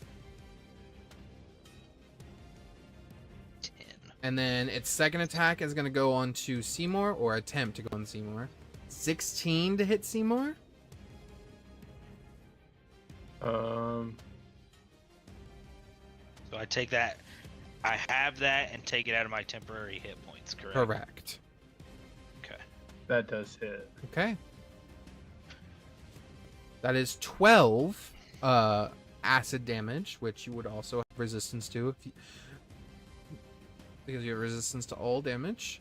Its next attack is going to be its final one. That is not the correct shape. Hold on. It's going to use Tentacle Slam, and it's going to pull out its 2 hands, and it's going to slam down onto the ground in a cone. I do need everyone to please make me a 14 Constitution save, please. Okay. And do remember, Bjorn did move closer, so if you're within 10 feet, add that +5. About a nat 20. That will work. That's an 18. That is a 24. 16. 16. You do get the +5 as well, but either way, you do make it. With a 16 being the minimum, 14 was the minimum. So you guys will take half of this damage, and you guys are not stunned. Okay. So you guys take half of 21, and then if you have any temporary hit points, you take half again. So it would be 10 and then 5. Okay. Okay, Gideon takes 5. That's crazy, dude. The temp hit points that give us resistance to everything is sick. Mm-hmm. Okay. That is all I can do with this guy this turn. Up next is Rook. Okay.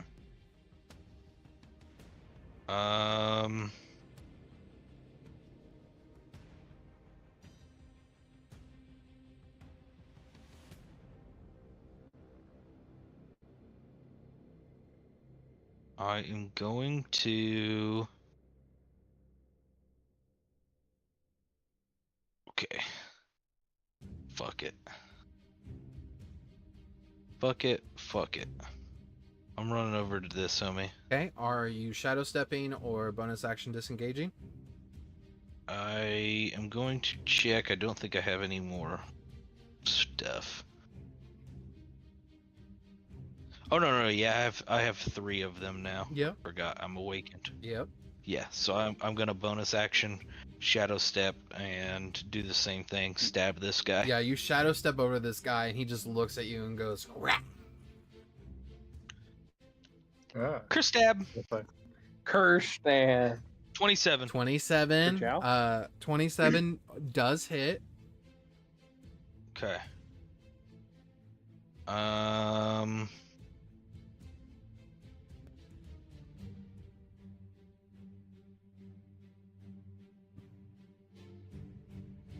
I'm going to spell steal this guy too. Okay. So I get 9 on my piercing damage plus 6 on my psychic damage, and I'm spell stealing. I will let you know he is not a spellcaster. He has no active. What? He has no active spells. None of his abilities are spells.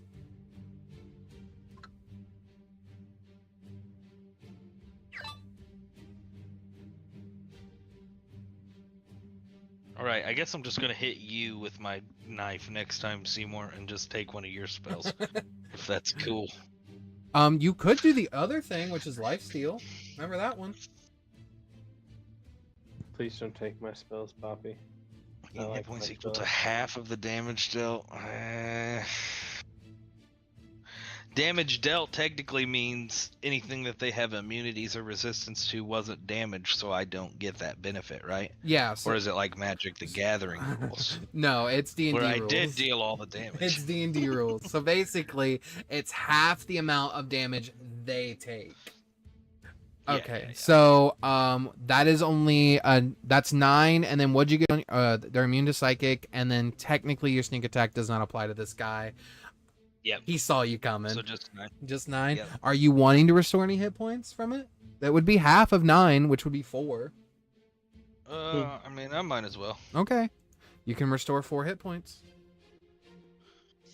put them in my temp pool, right? No, put them in your actual HP pool.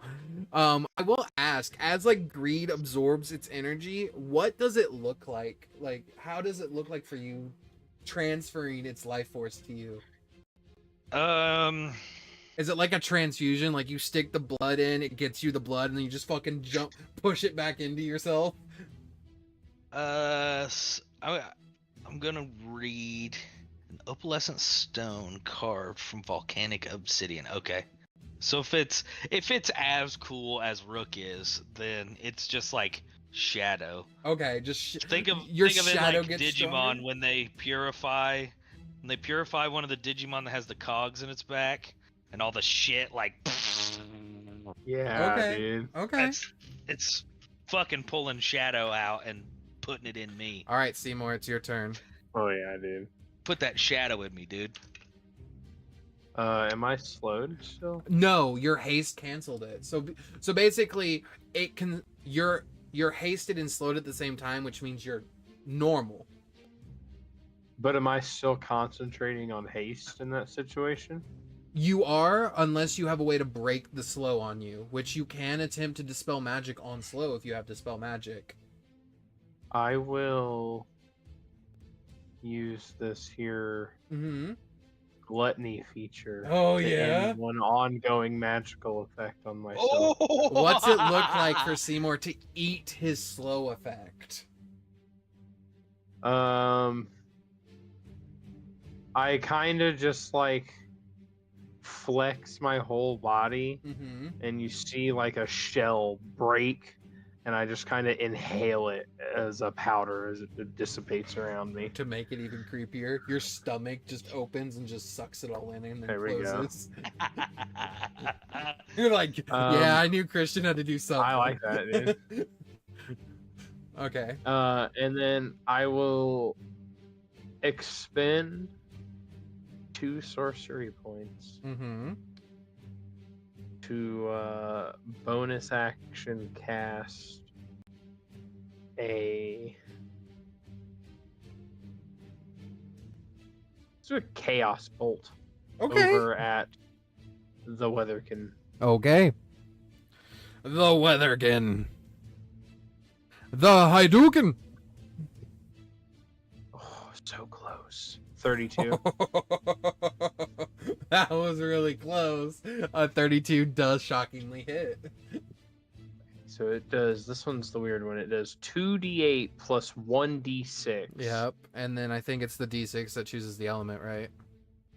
Or one of the D8s. I don't remember. One of the d8s. Yep. So it's a total of 10 damage. Mhm. Let's switch it up to. This one has the option of being force damage. Let's do force. Okay.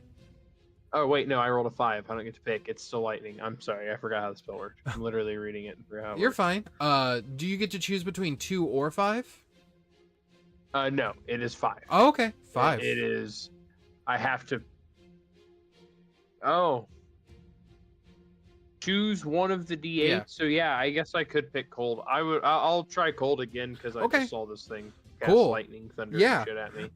You do cold damage. It is resistant to cold, not immune. Okay.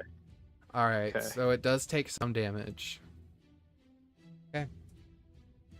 And then I will,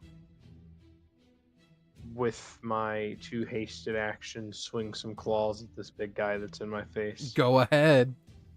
Since I should have probably Misty stepped away, but wanted to throw something. Look, you're being an aggressive sorcerer, and I love it. We're gonna Mhm.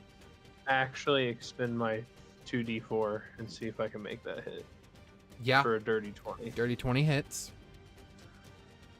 And a 24 for the second one.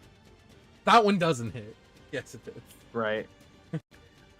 So the first one starts out as 19 lightning damage. Okay. But one of them is a 10. I'm just gonna wait till you're done. So I rolled 4 more lightning damage for a total of 21. Yeah. It just seemed to be And taking then- normal lightning damage, this guy. Okay, that's acceptable. I can cope with that. This one was another 19 with a 10, so I will Mhm. roll an additional d10.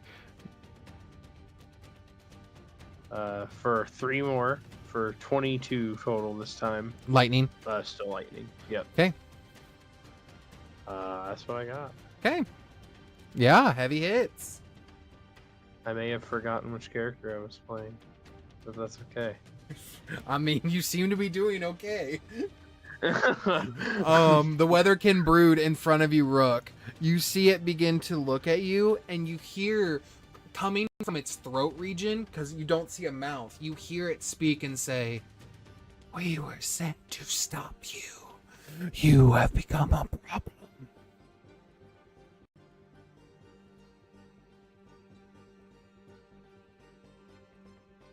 Who sent you? And one of his champions. We serve the Warlocks.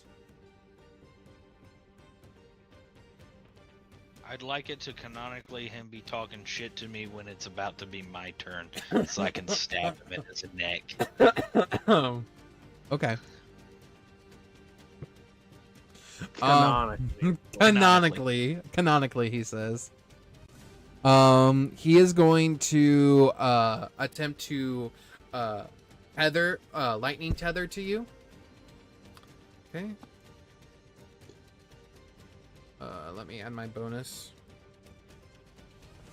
Mm. 21 to hit Rook. Yes. Okay. So you only take 6 lightning damage, but you are tethered to him. Okay. I take half because I still have my temp. Yep. But that is all of my temp. Okay. And then that is his action. He's going to bonus action, and he's going to attempt to just claw at you with a crackling claw.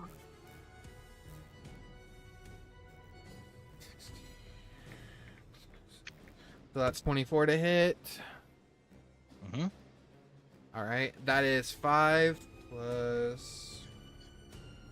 So that is a total of 10 lightning damage with his claw attack. Okay. Okay. Hey, Yeah. that's my shtick. He looked at you and goes like, "I'm just You and Daphne's nuts. Gideon is going to see this at Rook, and Gideon is going to use another charge off of his item. Which one can he do?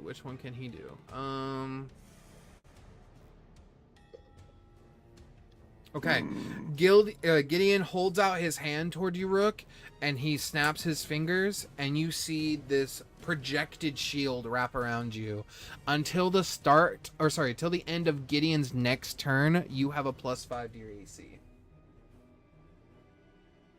Jesus hell. +5? Yes, a You got +5. shielded, bro. You got Fuck shielded yeah. by Gideon. How? Because it's one of his abilities. Because he's cray-cray, dude. And Holy then shit, Gideon. You better show me how to do that. And then Gideon is going to cast.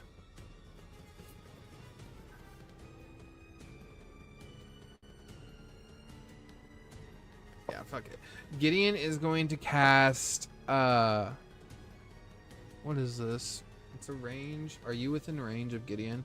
You fucking are. Gideon's gonna look at you, Rook, and he's gonna say, "Be quick." And you are hasted, Rook.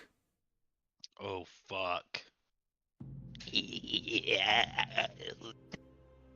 You ever seen Fast Shadows, dude? Wouldn't that just be normal shadows? No. You can keep up with Simour now, dude. Yeah. We can vibrate at ultrasonic speed together because we're meant to be best friends. The We're boys who meant vibrate. to be besties, buddy. I cannot escape him, even when I become vibration. He is there, being vibration. You're Barry Allen. I'm the Yellow Flash, dude. Wally West. Oh no, you're Anti-Flash. Natural 20 on Bjorn! Oh, Nice. That's Too 16. bad he Is can't that a fucking smite drumstick? that. Cannot divine smite. But that is 16. You know why they call them drumsticks, right? Why? Because you're supposed to have 2 at a time. Shoot. Oh! Okay. All right. Yeah, since Seymour's the only one in front of him and you've been clawing at him, Seymour, the brute is going to make a tentacle attack at you. That's an 8. That misses. That's an 18. Does an 18 hit you?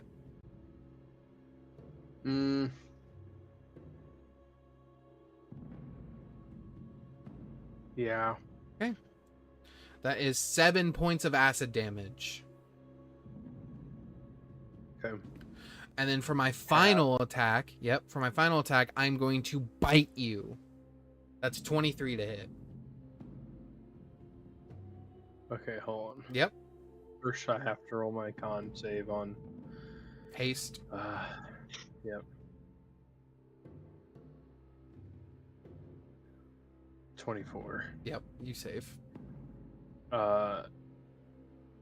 And I'm sorry, it was a 24 to hit me. the second time? 23 to hit you. The second time. That hits.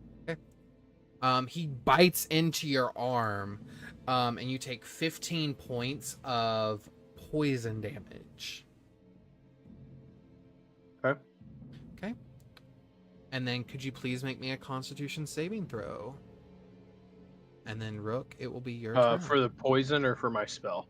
For the poison, and then you do the spell after. Okay, this is stuck. Not a problem. This is. Oh, nope, I got it. There's for the poison, You save. and there's for the spell. You save! Rook, it is your turn. At the start of your turn, Rook, that tether activates. You take 4 more lightning damage.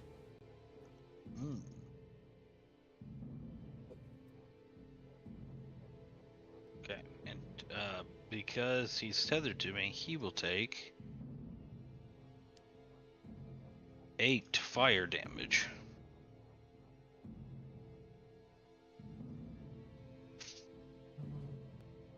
There we go. And homie just got done talking shit about the worm that walks. I'm fucking hitting him in the throat with that dagger, dude. Okay. You are also vibrating, so do remember while hasted you have double movement, plus 2 to your AC, and a second action. Okay. So question. Yeah, I still only get 1 bonus action. correct. Okay. So does a 22 hit? Yes. My bonus action, I will nick and hit him again. Okay. For 22 again. That hits. And then I will use my second action to stab him again Yeah.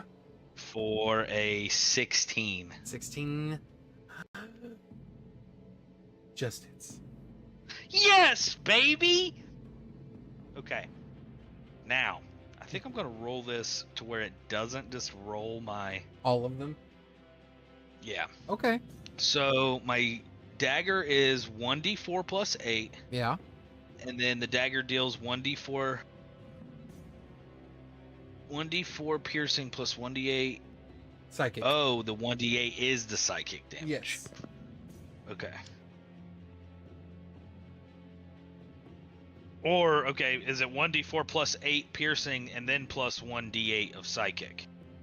Hold on. Actions. Yeah, it's 1d4 plus 8 for your basic piercing, Okay. and then an additional d8 psychic. Okay.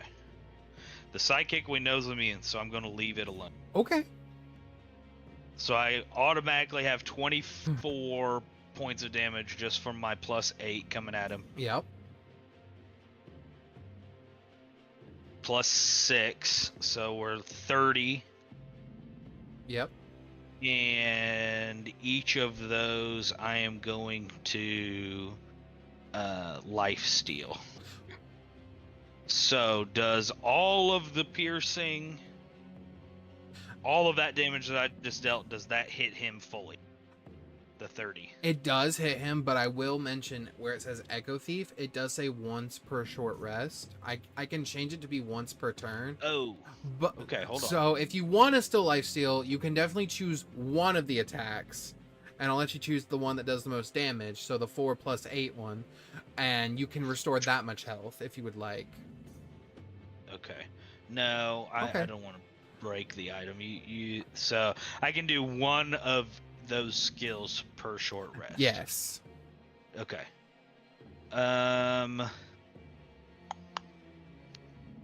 Okay, so he takes 30 damage. Yep. And that's what I can do. All right.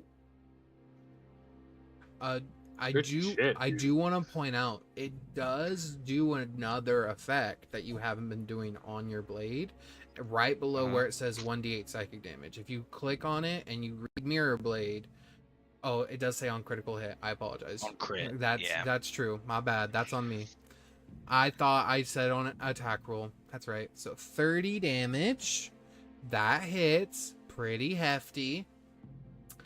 You stab it and like where it was speaking, and you basically make a smiley face out of fucking stabs, and you see its neck move and it begins to peel open like a mouth, and it begins to speak and say, "Thank you for the mouth." Oh my god. This motherfucker. Okay. Seymour, top of the round. How is this brute looking? Pretty good. Okay. He's just he's got a lot. No, I'm fine. He's like the Hulk We will. before the Hulk got the Infinity Stones put into him in the zombie Marvel show. If you've seen that one, I don't know if you've seen that one. I have not.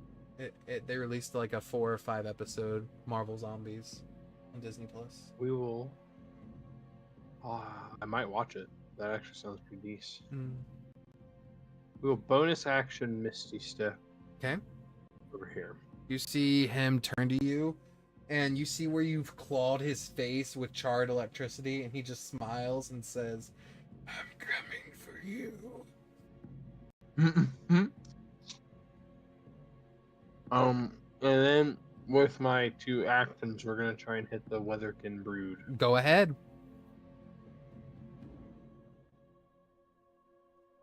There's a 17 hitting. 17 does hit. That is a 5 and a 3 for 8, and let's do. We're still trying to find neutral on this guy. Oh wait, no, this one. Yeah, let's do poison. This Okay. 8 poison. Time. Yeah, he takes it. All 8. The poison is not one I've used yet. What animal? Let's go with it's just like a swarm of fucking, you know those spiders that can make a fucking parachute with their webs and float on the wind? It's just a swarm of those fucking spiders. You see its neck mouth begin to say, "What the fuck are these spiders?" Good. So that's 8 poison damage. Yes. And does an 18 hit? An 18 does hit, but I do want to mention, Rook, you take 4 poison damage. Oh, Ballooning sure. Sorry. We're up. What? Ballooning spider. Yep. Ballooning spider is literally what they're called. Ballooning spider. Hell yeah. An 18 does hit me. And I take 4. You take You 4 said. poison. That is correct. Okay. Be 8 again. 8 poison. Okay. 4 more poison, Rook. It's not looking good. Okay.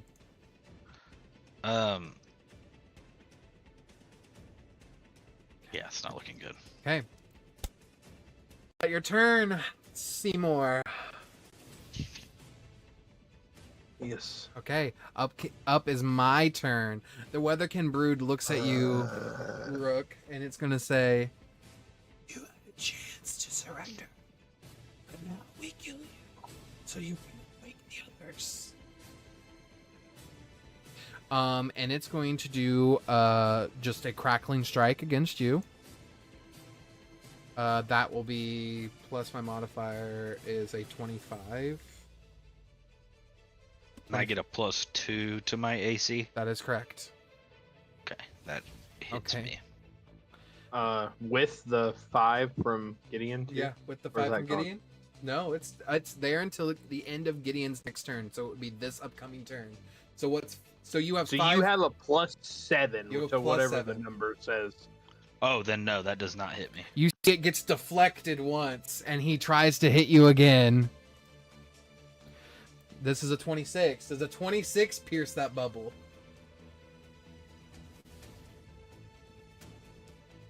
Uh, 21 plus 5. Yes, it does. Meets it, beats it. Okay. That is Oof. yeah. Uh, Hold on. What's I happening? will use my reaction Uh-huh. to silvery barbs that. Fucking shit. Oh! I think I hit you. 9. Yeah, that's a 17 to hit. Okay, I'm going to bonus action, and he is going to seep into shadows and go over here. That's fair. He seems to have copied Oh. your ability, Rook. I have to remember to do this. There we go. So he can spell snatch me, but I can't spell snatch. No, you seem him. to still have your ability. He just seemed to be able to copy it. Oh, okay. Okay, that's all I can do. Wait, so when I spell snatch from somebody, it actually takes that spell from them Yes, until you use it. until I use it? Yes. Wow. Or until the time runs out on it. I don't remember if I put a timer on it, but I would say Yeah, it's like I have to use it next turn. yeah, you have to, or it goes away. But yeah, up next. That's very sick. Up next is Gideon. Stabs BBEG. I take his disintegrate. Well, it does have a max. It says, I believe, 4th level. I take his fireball. Yeah, you can take a 4th level or lower spell. Gideon is... What's Gideon gonna do? Yeah, Gideon's gonna call upon the power of lust, actually. He's gonna use one of his lust abilities. No thanks. Yuck. I'm turning away. I'm closing my eyes. Is closing my eyes a free action?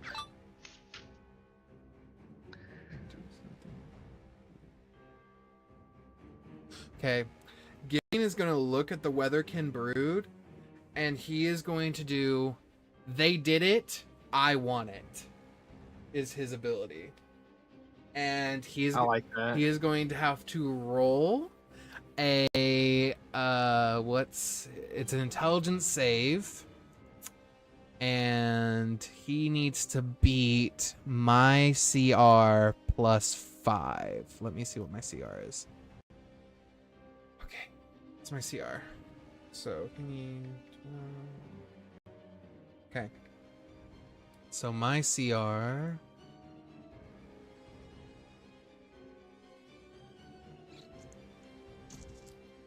Okay. That's my challenge rating. My challenge rating is that. So he needs to beat that number. So it's that. And then I think it plus is an additional modifier. Let me make sure, because it's the first time I've done this ability in a hot minute. Yeah, so I add 15 to that number. Cool. Okay, so he needs to beat a 25 in order to get this ability that he's wanting. But it's an intelligence save, so it's Gideon's best stat, or his best save. And because he's within 10 feet of your paladin, he gets a plus 5 to his intelligence save.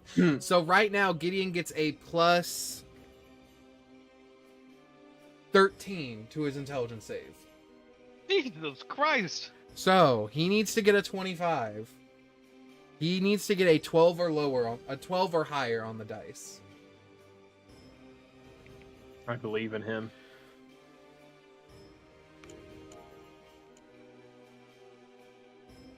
Yes. That's A a 7. 4. That's a 7. Silvery barbs. He is going to do DM Inspiration. Oh, yes, he has that. An 18. Or sorry, that's a 10. So he misses it by 2. He's gonna do Bardic Inspiration. He's got to. He's gotta. He must. He must. If he rolls a 1, it doesn't happen. On a D8. Are you fucking kidding me? Oh my god. Unless someone has a way to bump him up in any way, it does not work. He misses I it do by not. 1. Sometimes fate says fuck you. Yep. You see Gideon begin to like strip his chest out, and you see his burning rose tattoo on his chest begin to light up, and he goes, "Give me that ability." And then you just see the Weatherkin Brood just go, "No." No. And Gideon goes, "Understood. Consent." Consent. That's lusty, but a consent king. I like that. Yep. That's all Gideon can. Well, Gideon's gonna use his bonus action, and he's going to. Well, sorry, no, that ability is actually a bonus action. So Gideon is going to throw to you, Rook, a potion of healing. Oh. So you can use that on your turn. Up next is the ooze that's going to attempt to attack Gideon. 9, that misses. Up next is Bjorn, who's going to strike it. 18, that hits. 5. He finally takes it out. Bjorn's gonna move down to here.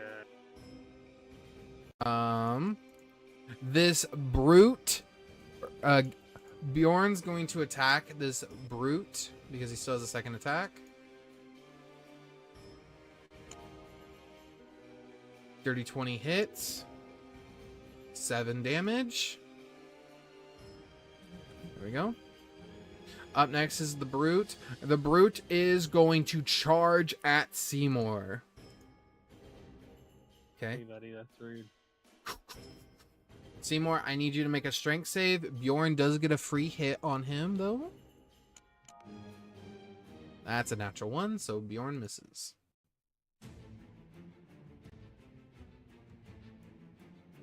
9.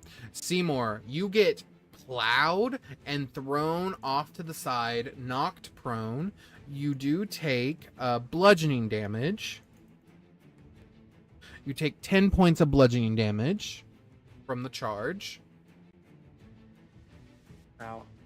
And then he's going to walk over to you and he's going to attempt to bite you. 11. That misses, right? 11 does miss. 12. That misses. That's all I can do. That's my 3 attacks. Rook. Sweating very nervously. It's your turn. Bonus action, drink the potion. Roll me 10 d4s plus 20. Shit.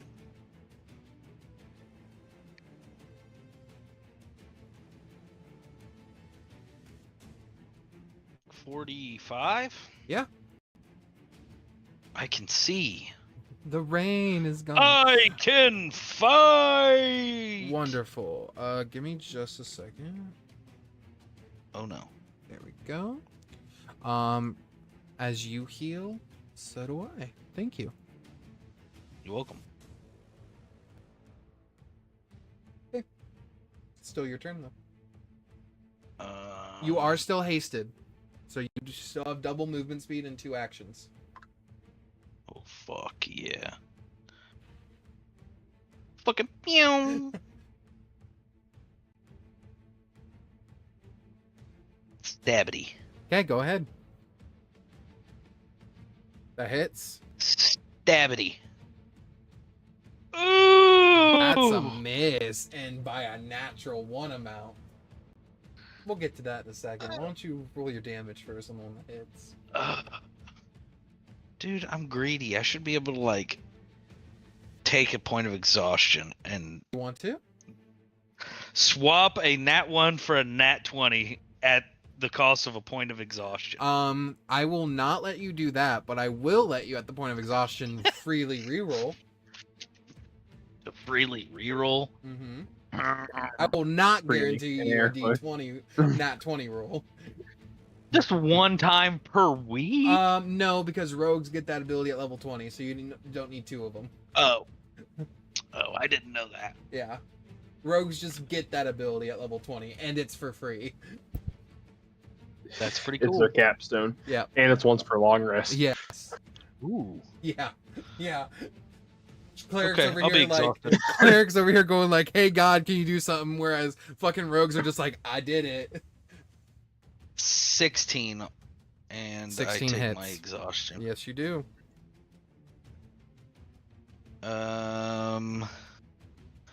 So we're doing 2d4 Mm-hmm. plus 16. So that is 22? Mm-hmm. 22 damage for a... Gotcha. Is that your turn?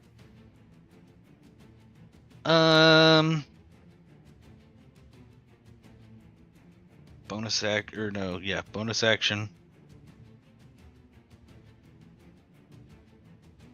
I think Did that's I right. bonus action? Yeah, you did. Bonus action, Yeah. drink a potion. And then I'm going to heal. Or no, I can't do that. Yep. Yep, that's Alrighty. it. Simour, it is your turn. You see the brute looking at you. Are you dead, little one? He's still pretty healthy, right? Nobody's fucked with him. He is still healthy. Sadly, Bjorn's only hit him once. I will use my action. Okay.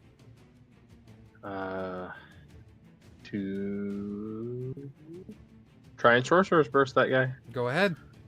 Is it clear to me that Rook is getting hurt when I hit him? Like, is that obvious, or is it like a hidden magical effect? Like, I would say what you see when he takes damage from any other source other than Rook, you watch that lightning tether that's connected to him and Rook flash brightly, and almost like a piece of your magic fly through it and hit Rook.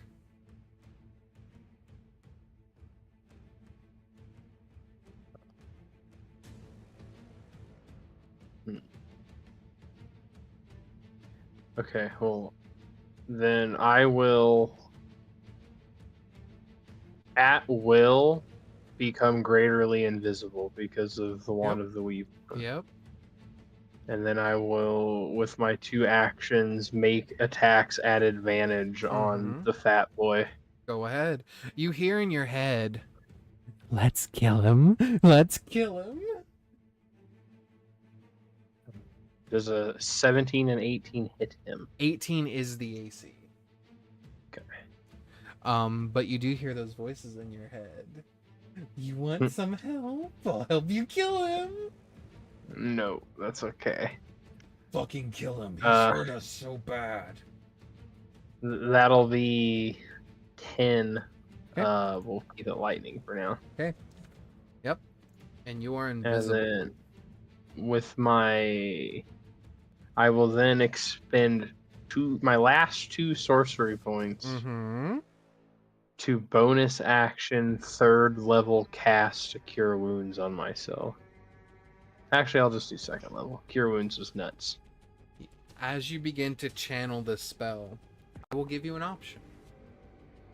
You feel like you could cast it perfectly without any restriction on the spell or any improvement on the spell because of your necklace. Or you could roll a divine miracle. Your choice.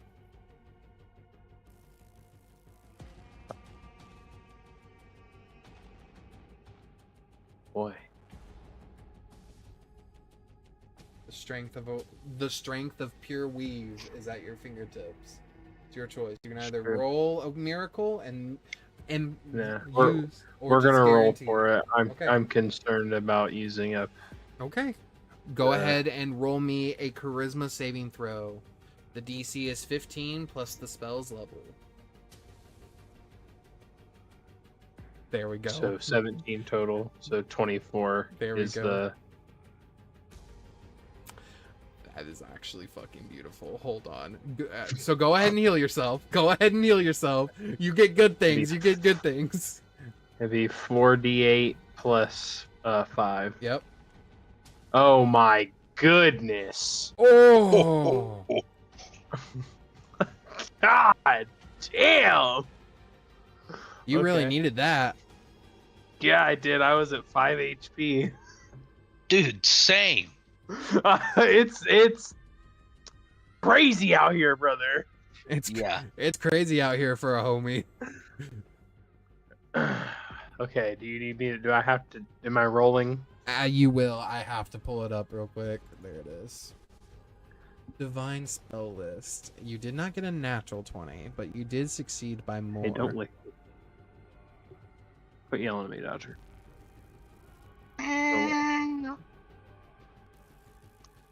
He comes over here and just licks my calf and then screams at me. Roll me a d10, please, because you succeeded by more than 5. 5. Okay. Right in the middle.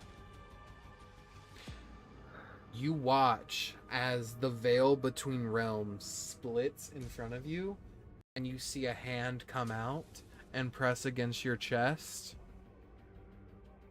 And you feel this power emanate from you. I'll give you a choice. You can target it at another person. It feels good, this power. You can target it as another person or keep it for yourself. All I can tell you, you can do one or the other. And by another person, I Well- would mean an ally, specifically.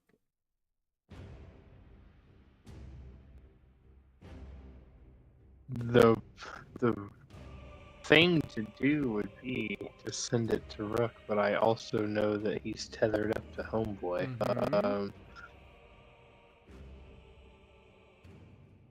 We'll just hold on to it and hope that I can help Rook. As you feel it consume within you, your spell slots and sorcery points are restored, and you're full health again. Jesus Christ. Okay. Alrighty. Wow. Spicy. And then I'm gonna walk away from this guy. Yeah. And he gets to try and hit me at disadvantage. Yep, disadvantage. Where'd you go, little one? I'm walking away. Where you I'm at? glitching away. That's a 23 on my disadvantage roll. Oh boy, Jesus that Christ. fucking still that hit. Oh no, it doesn't. Doesn't? Shield. Shield? Okay. It goes to like actually, it just fucking finds you, and you shield at the last moment. He brings down his big fist, dude, and it just stops like 4 feet above the ground. Damn it! Okay. Up next is the Weatherkin Brood. The Weatherkin Brood is going to...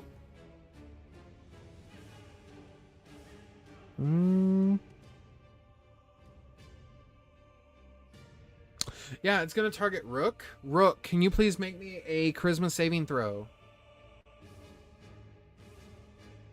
Charisma? Charisma. Give me that Risma. Actually, Little charisma hold for on. you. 16. You are good. It's not going to target you. It's going to target Gideon. Oh. Give me that Risma. Ooh. To be fair, he did try and hit on it. Roll. That's going to do that. +5, so that's 10 with its disadvantage roll. Okay, you watch as it hold out its hand and you see it pull back, and you hear emanating from its throat Gideon's own voice as it uses Voice Leech. For the effects of the spell, since Gideon has failed, Gideon is muted, and Gideon also takes psychic damage. Alright. Oh, shit. 14 psychic damage. Luckily, Gideon is... still has that resistance, so 7.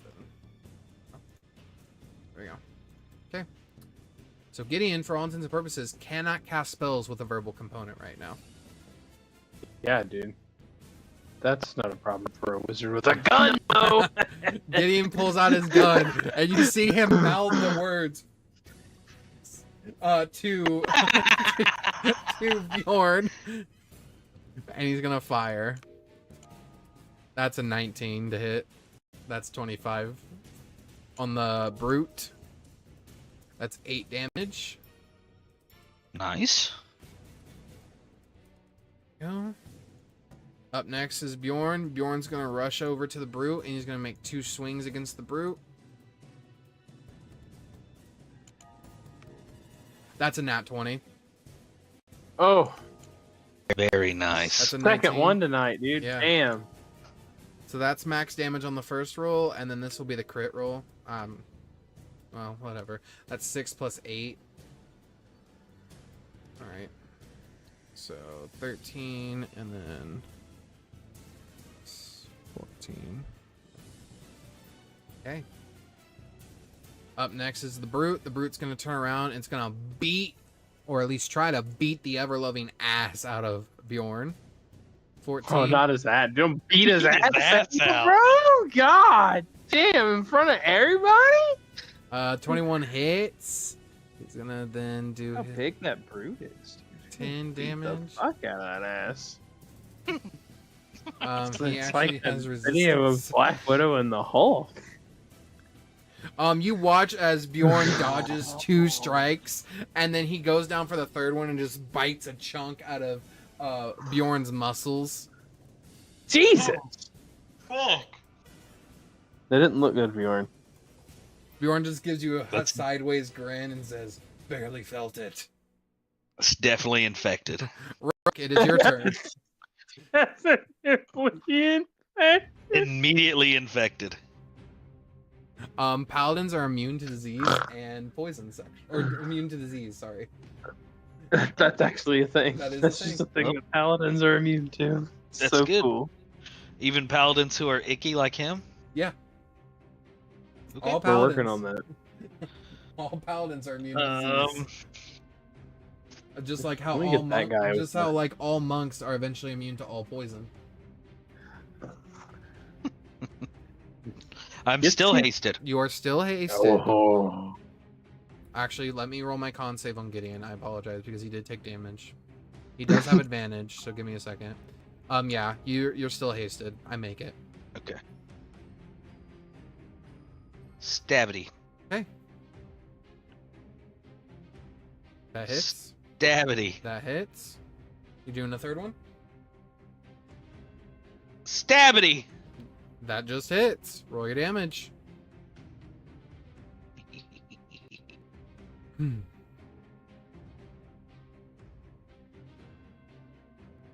Six. I fucking am consistently getting six. So on my 30 more D4s. damage. Yeah. Okay. 30 more damage. Okay. Seymour, you're up. We're gonna use our first action to try and give Rook the invisible good touch. Okay. Yes. Uh, The cheese studge. Okay. You attempt to give him a little bit of that good sweetness. We'll give him a level 2 one as well. Okay. Go ahead and roll me another d10.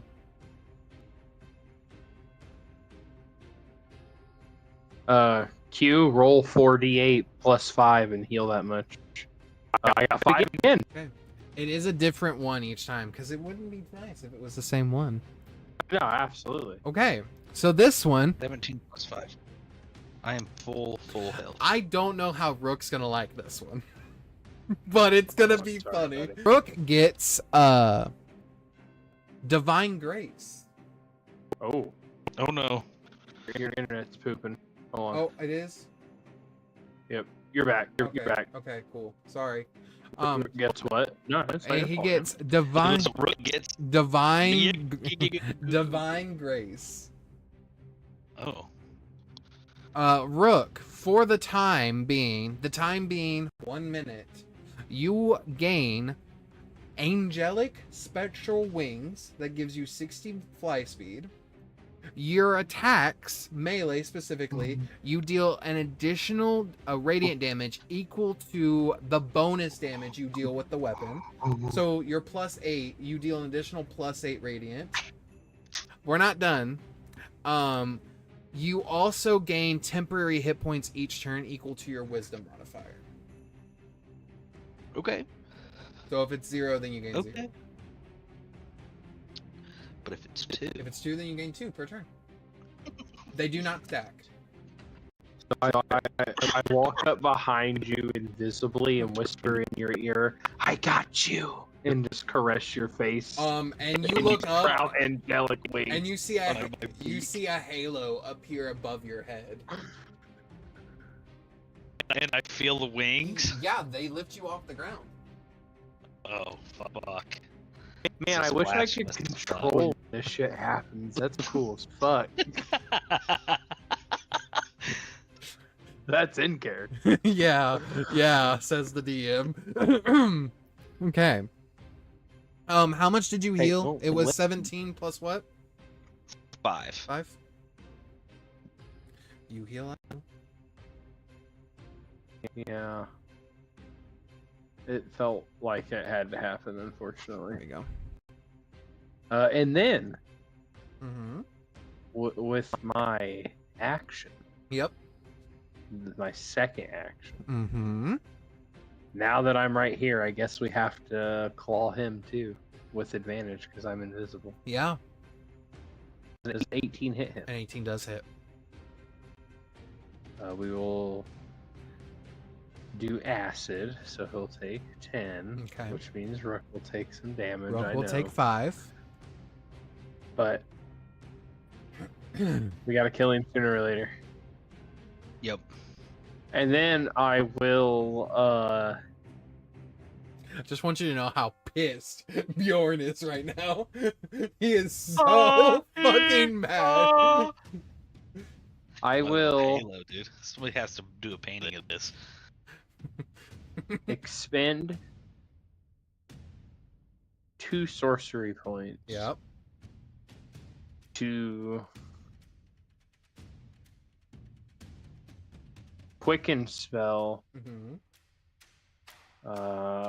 And we're going to try and hit him again. Okay.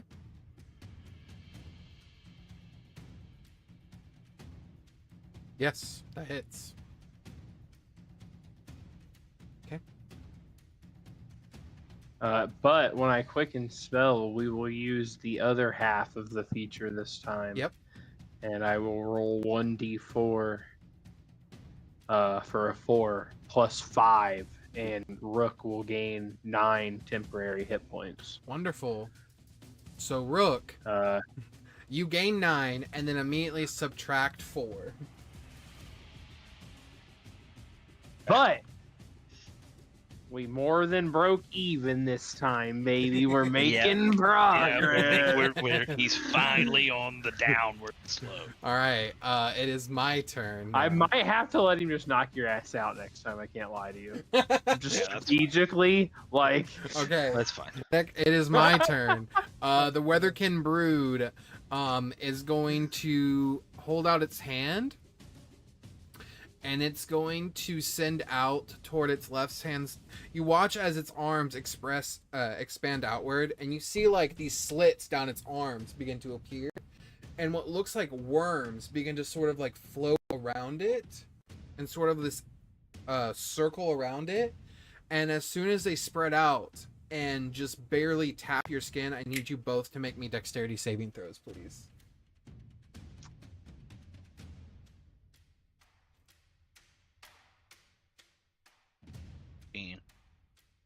Is this a considered a magical effect? It is considered Even though it's not a spell? it is a magical effect, yes. I will use my reaction to reality fracture it Okay, and give myself advantage on this roll. go ahead. Wow, 11's still the better roll. Okay. That's how it is sometimes. that be how it be. Yeah. As this happens, it explodes outward. So Rook and Simour, you both fail. Rook, if you want to use your reaction. Wait. Yeah.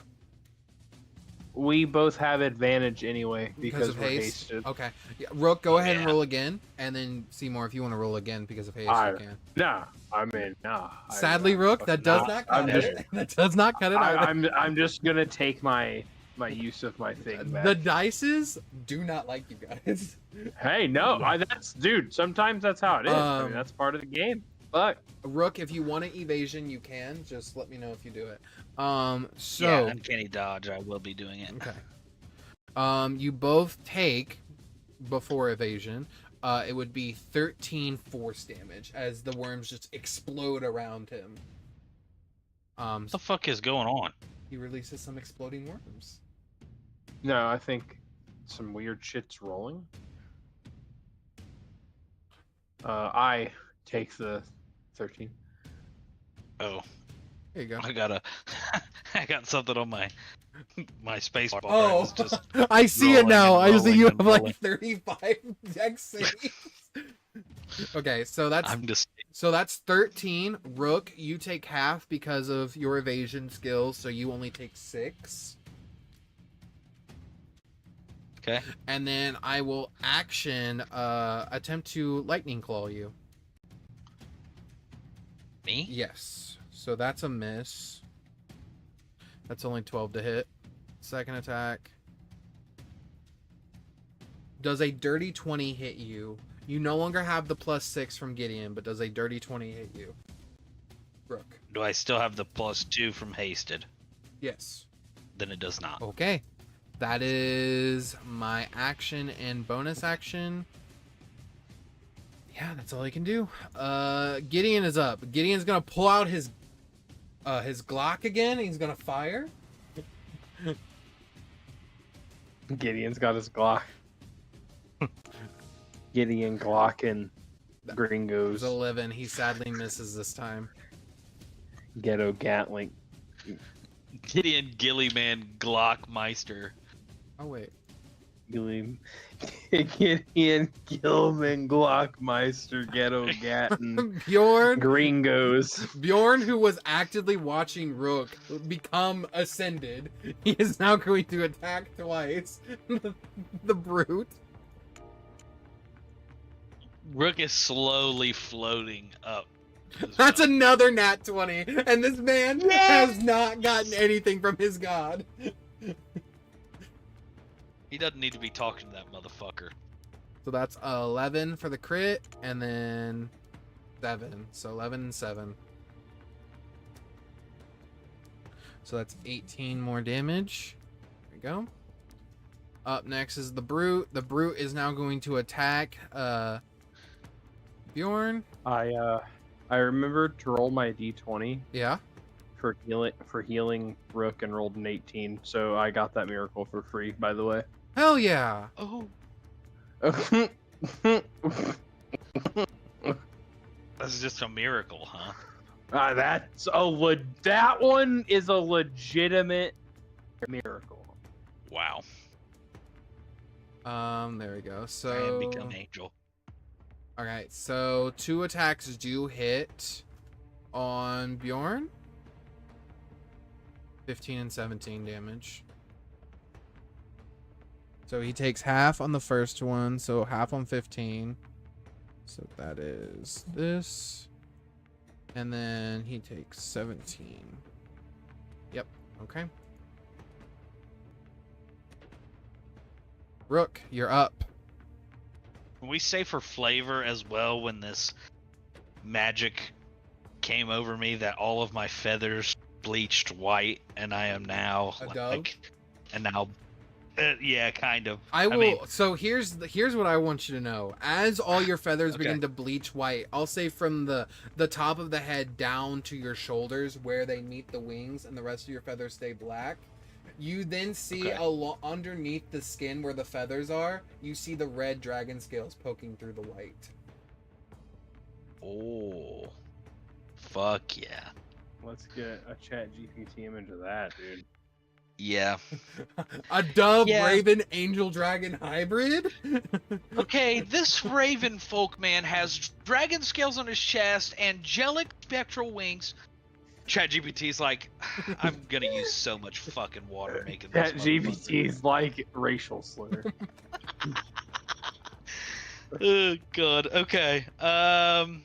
So now, Mm-hmm. smack with the might of God. This next stab. Who's it for?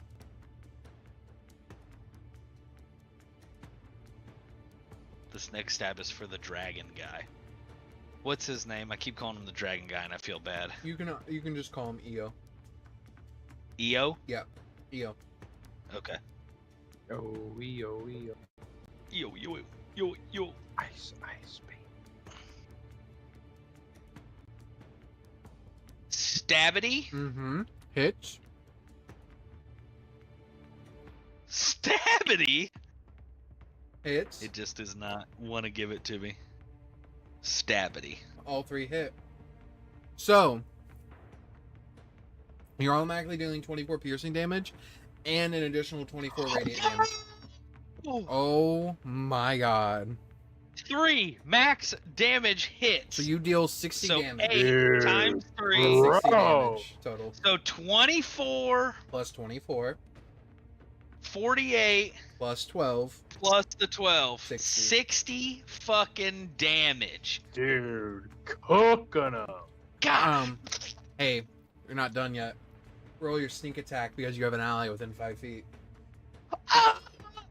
An invisible ally, but I'm here. He's here. Okay, and then so what is? I'm going to just roll. We have my sigma damage. I'm going to roll this to see what my sneak attack roll is. Okay. Is it 3d6? Yeah. So I roll just 3d6. Yeah. Okay. 9. 69. What it is. Nice. Damage. What did it do, ho? Sorry. Yeah. That's a heavy In the hit. name of EO. I just have a question for Rook. Does he actually Yep. say in the name of EO? Oh yeah. You Oh, do? yeah. Absolutely. Okay. I got a little bit of that.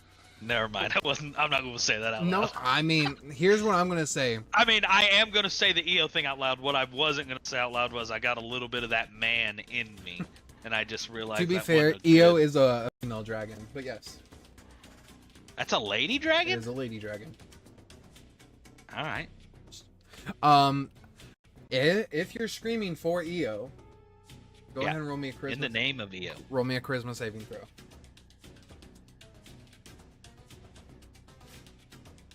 An 8. You don't quite know where it comes from,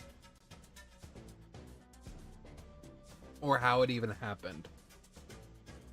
But as your final dagger punctures into this creature, roll me 2d8 as a divine smite goes off.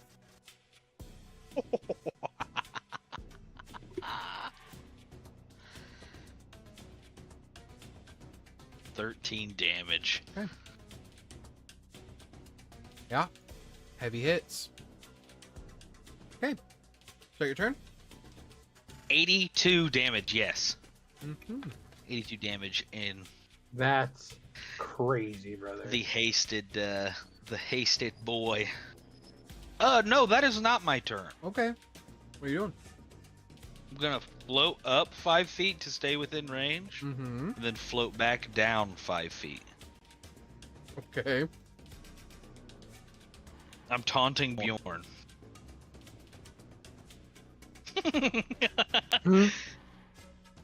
Yeah. As it gets to Seymour's turn,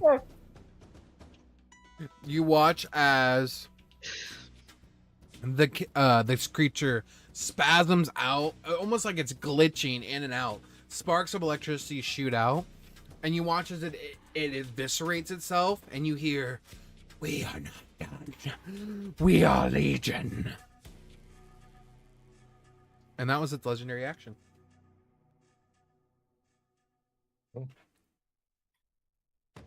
Its legendary action was to kill itself? Yep. You no longer have the lightning tether on you. Oh. Okay. Seymour, all that is left is the brute.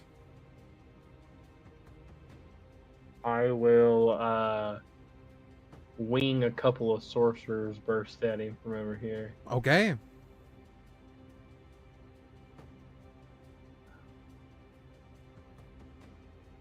Does a 27 hit? 27 does hit.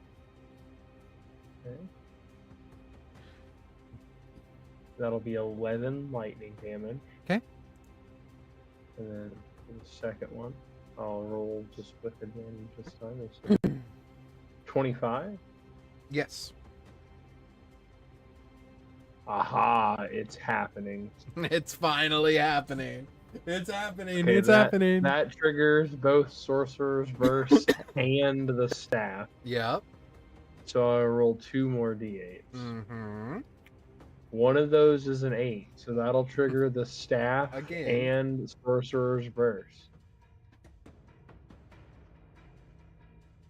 Okay, no more 8s. So, but that cantrip did 24. 12, 24, 37 37 damage. damage. How do you want to do this? I am exactly at 37 HP. How do you want to do this? Last time I described the lightning version as a swarm of birds. So it'll be a swarm of fucking. Let's do horned owls. What if it's just a swarm of rooks? I thought about being ravens because that's like the stereotypical like death bird, but that's a little lame. No, I mean like it's actually Rook, just coming at them with a dagger in lightning form. That's what I mean. It's a bird person. Horned owls, dude. Yeah, they're huge. If you've never seen one, a horned owl is massive. All right. So you send a swarm of owls. A swarm of horned owls. All right. Yeah. After the end of that, you guys win. Fuck yeah. Good shit, boy. That was sick. You guys look around and you watch as this illusion is beginning to break apart. You hear in your head, Simour, you have killed a champion, but you have not destroyed its artifact. Find the illusion artifact and destroy it. We have to find whatever was given this thing power, Rook. Like an artifact, as like the one we destroyed back in the graveyard. That one was for necromancy. We're looking for illusion this time. I imagine that'll be a little more difficult.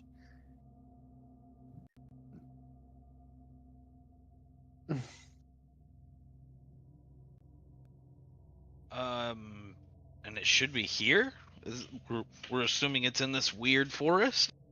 I would probably more likely assume that it is in the city. When you say it, that would be the place to go. When you say, is it in the forest, the only thing that comes to mind to you, Rook, is a certain Fey fellow that now has control over an entire thieves guild.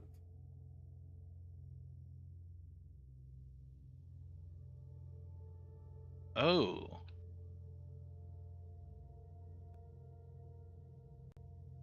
Okay.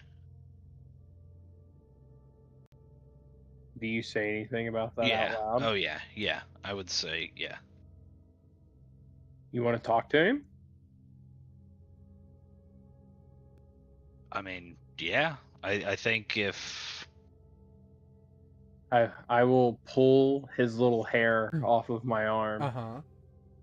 And just kind of let it go in front of me, and you'll have to remind me of his name. I apologize. Polly. I will let the hair go and say, Polly, I've got a question. You hear, Polly, want a cracker? But what's your question? Is it just in my head? Nah, it's out loud. Okay. Well, if Rook can hear it, just respond and see if he says anything back.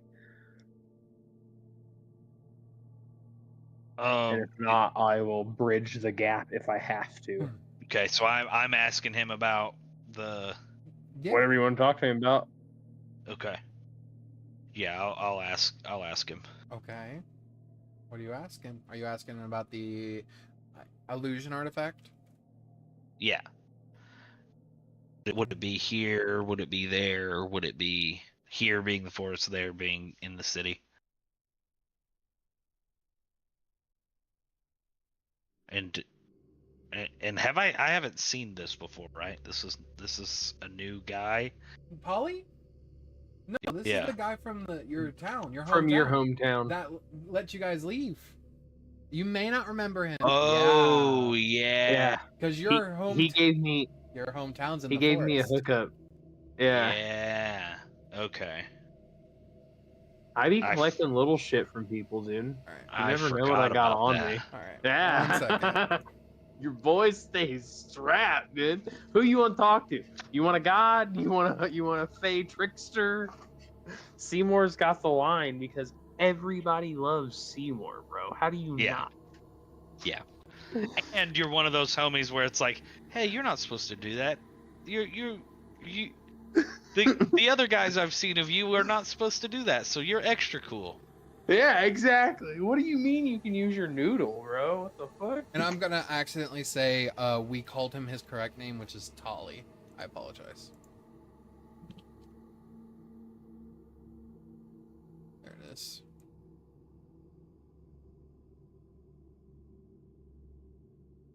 There we go. You see appearing next to you, Rook, as you ask him this question.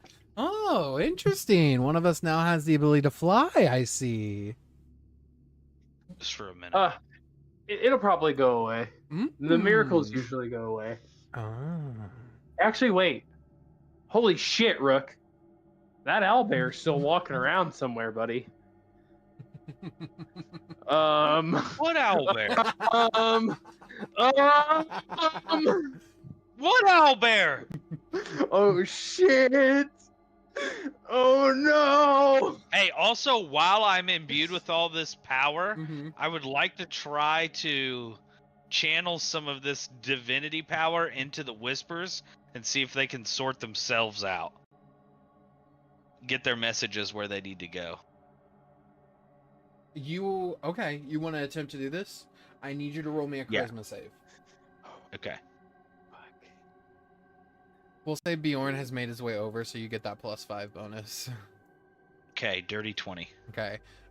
With a dirty 20, you funnel this divine energy into your mask, and you feel it glow and get warm, and you feel the voices get louder. And as they do, you begin to sort of guide them like away, try to have them deliver their own messages. But then you get more of a realization rather than instant delivery. The realization is these messages can't be delivered because who they're needing to be delivered to have already passed. These whispers that you're hearing are the last prayers and testaments to the God of messages before they died. People's last words. Literally. So, where you didn't get to release the whispers, you got more of an understanding about them. Okay. These whispers may appear and seem to be random, but they don't mean to be. It's just in their nature that you are essentially talking to dead souls. But it's more like you're talking to the dead faith of the person that this belonged to. Okay. Sorry to interrupt the No, you're fine. fancy man. Absolutely fine. But Tolly sort of looks at you and says, you're wondering about an illusionary artifact, he says as he does all these weird stretches, and then at one point you see him crack his neck. You're like, oh, that's good. Have you been, like, living in his arm? Oh, no. I don't think so. No. It's just a token. Okay. That's it. Oh, the illusionary artifact. That's right. Yeah. Yeah. I've heard of that before. Do you know where it is? Oh, heavens no. It's been so long. Why? Do you need it? Insight. Yeah, roll an insight check. I'm sure I will fail whatever the fuck his deception is, but 26 with Bjorn. Wait a second. I don't even have his fucking stat sheet pulled up. I'm gonna real quick do this. Combat. Yep. Ooh, smart. Alright, and deception. I guess I'll actually roll it.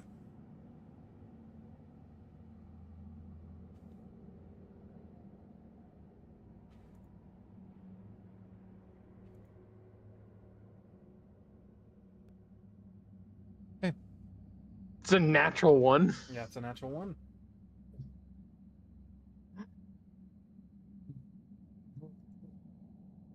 He looks at you both, and Yeah, he looks at you both and he goes, "Oh, shucks. I can't lie to my favorite people. You got me. I do know where it is. But why do you need it?"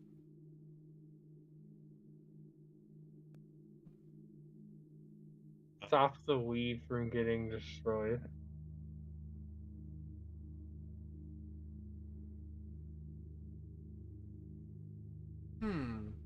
The weave be getting destroyed. That seems like a dangerous problem. And also from the mortals becoming gods, I think was on the docket. That little doohickey. Yeah. And I'm gonna presumptuously hold out my hand, expecting him to set something in it. Because everybody loves Seymour. I've made a bold assumption that he has it on his person. Seymour, he says,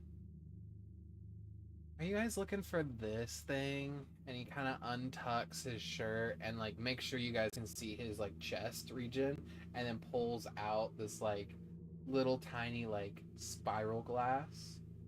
This? Probably?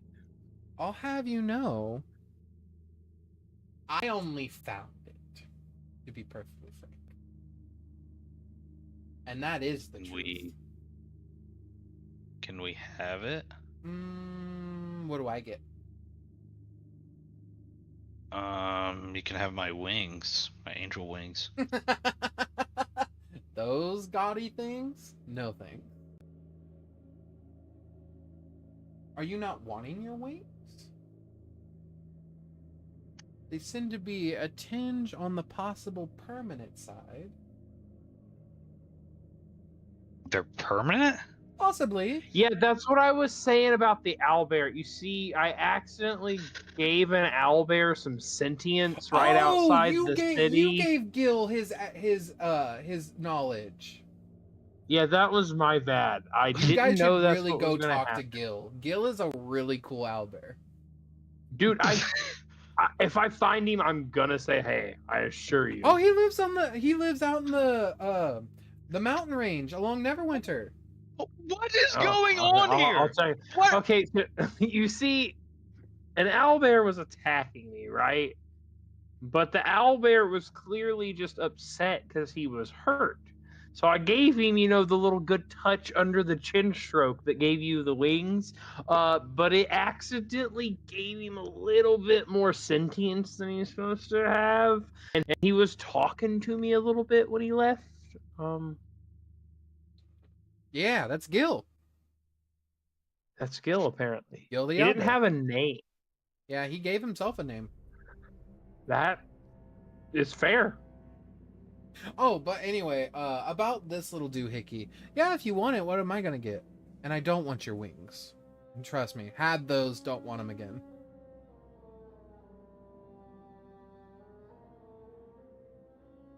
I hold out a handful of good berries. I take one of the good berries.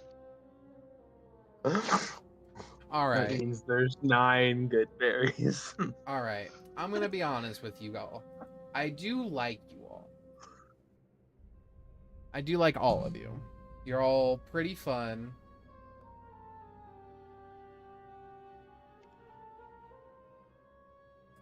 So here's what I'll suggest. I give this to you. I break that weird enchantment that he placed on you with the permanent angel wings. And I might not.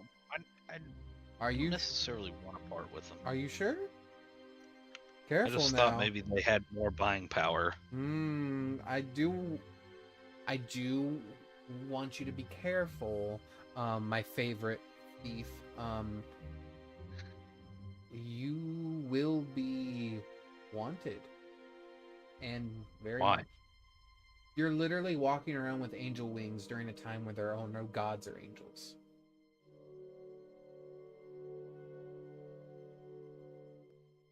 And you have I can you put have them away though, right? Have you tried? I'm gonna try to put them away. You sort of hold there for a minute. Nothing happens. They're just out. It looks like you're trying to lay an egg, buddy. Take a breath.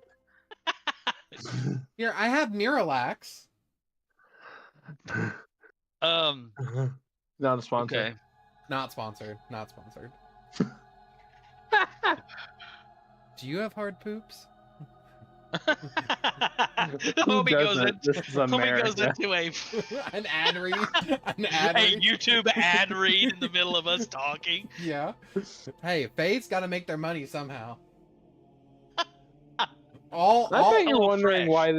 why this Raven man looks like this. all He's been Archface. eating mysterious purple eggs, and now he's got horrible constipation. All Archface are just social media influencers. Canon. True though. Oh, True God. though. Kinda though. Yeah. Like, Yep. Okay. How about this? We just go ahead and leave the wings alone, and you tell me what you want for that artifact. Tell us. Well, I want to be closer with you, Rook. I feel like we could have like something really fun going on between us. I think he wants to wear the red robe, Rook. No, nothing like that. I want more of a master warlock. You want one of my teeth. A master warlock situation, or you could give me your oath. Oh. I mean, I understand wanting to be close, but like, do we have to be that close? I mean, hey, this item is very potent and very powerful. I know how strong it is. You know how strong it is. You really think I'm just gonna give it over for free?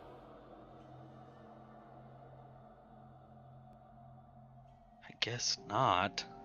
Look, I'm not saying you have to. If you can find me something of worth value, then I'll be more than happy to trade. But that's the easiest thing I'm going to offer you. Not gold, not items. Your oath or pact. And this pact is binding.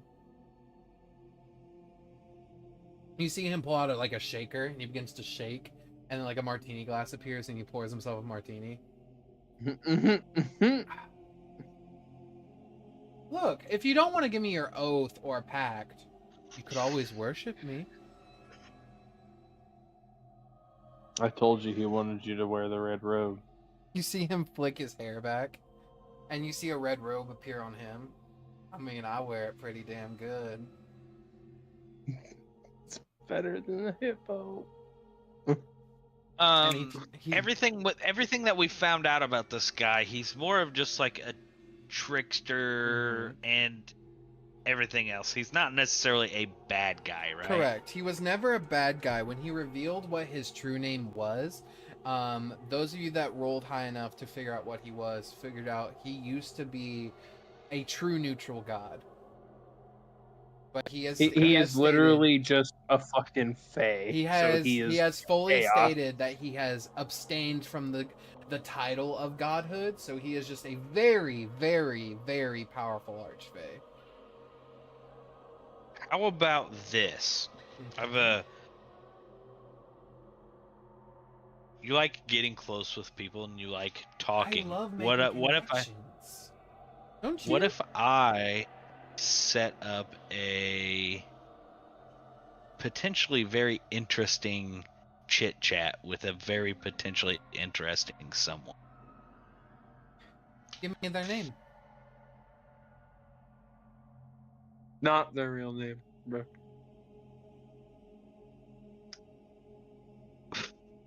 I won't give you their name, but I will give you a hint, and I will open my robe up and show the scales. World Shaper. I'm gonna be real with you, Rook. I don't really have a reason to talk with her. But, seeing as you may have access to her and she seems to have claimed you in some way, I'll take back my pact or my worship or my oath. And instead,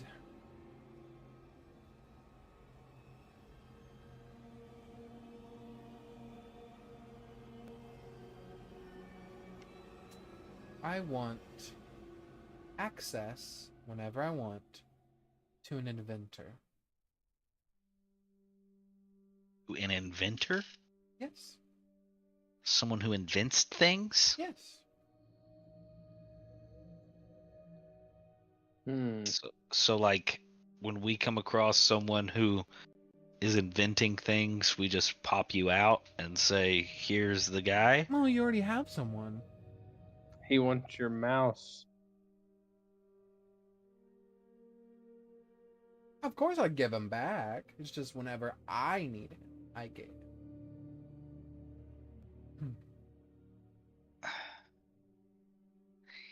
He not like my thing. Like, I don't own him. I guess I could ask him if that's... Fair enough. I don't want to be that icky about it. Okay. So it seems we're at like a stalemate here. I have something you want. You have absolutely nothing I want. So... I have absolutely nothing you want. How about one of my fondest memories? If you're big and Rook, crazy me and you both know you don't have fond memories of anything. I have one fond memory. Thinking of it right now. Is that you getting money?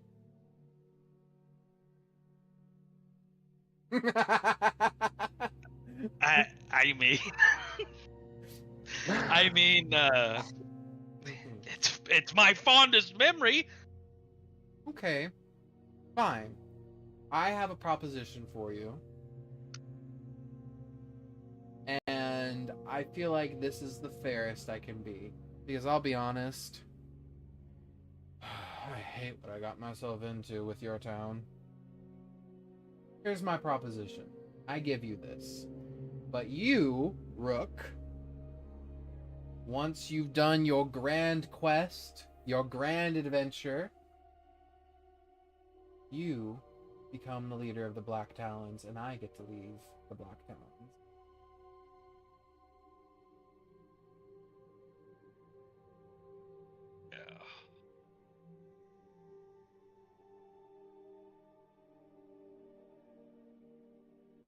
Because, God, these people are so fucking needy. It's like, oh, Polly, the guards are coming after me because I stole their money. I was like, then be a better thief.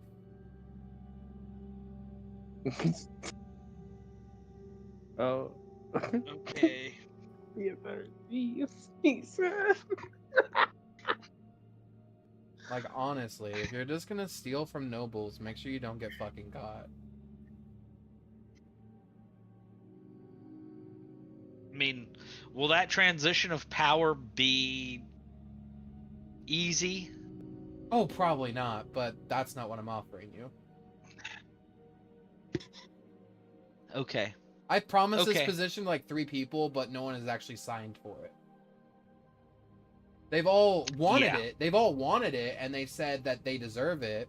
But I haven't actually picked anyone. You're the only person I've actually picked. It'd be fine. Okay. Is that a yes? Okay. That's a yes. Perfect. You see a quill pen appear and a contract. Sign on the dotted line here, here, here, initial here, blood signature here, sign here, here, here, here, and the back of the page. I need your full legal name. My full name? Yes. Hmm.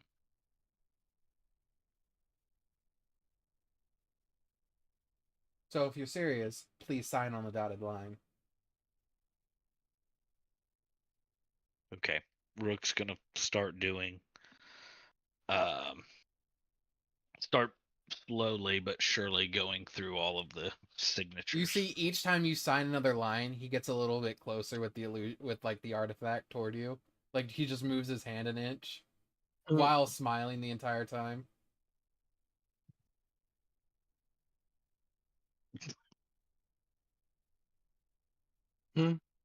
As I'm signing, does he hand the artifact over to Seymour? Not until you finish. Okay. Okay.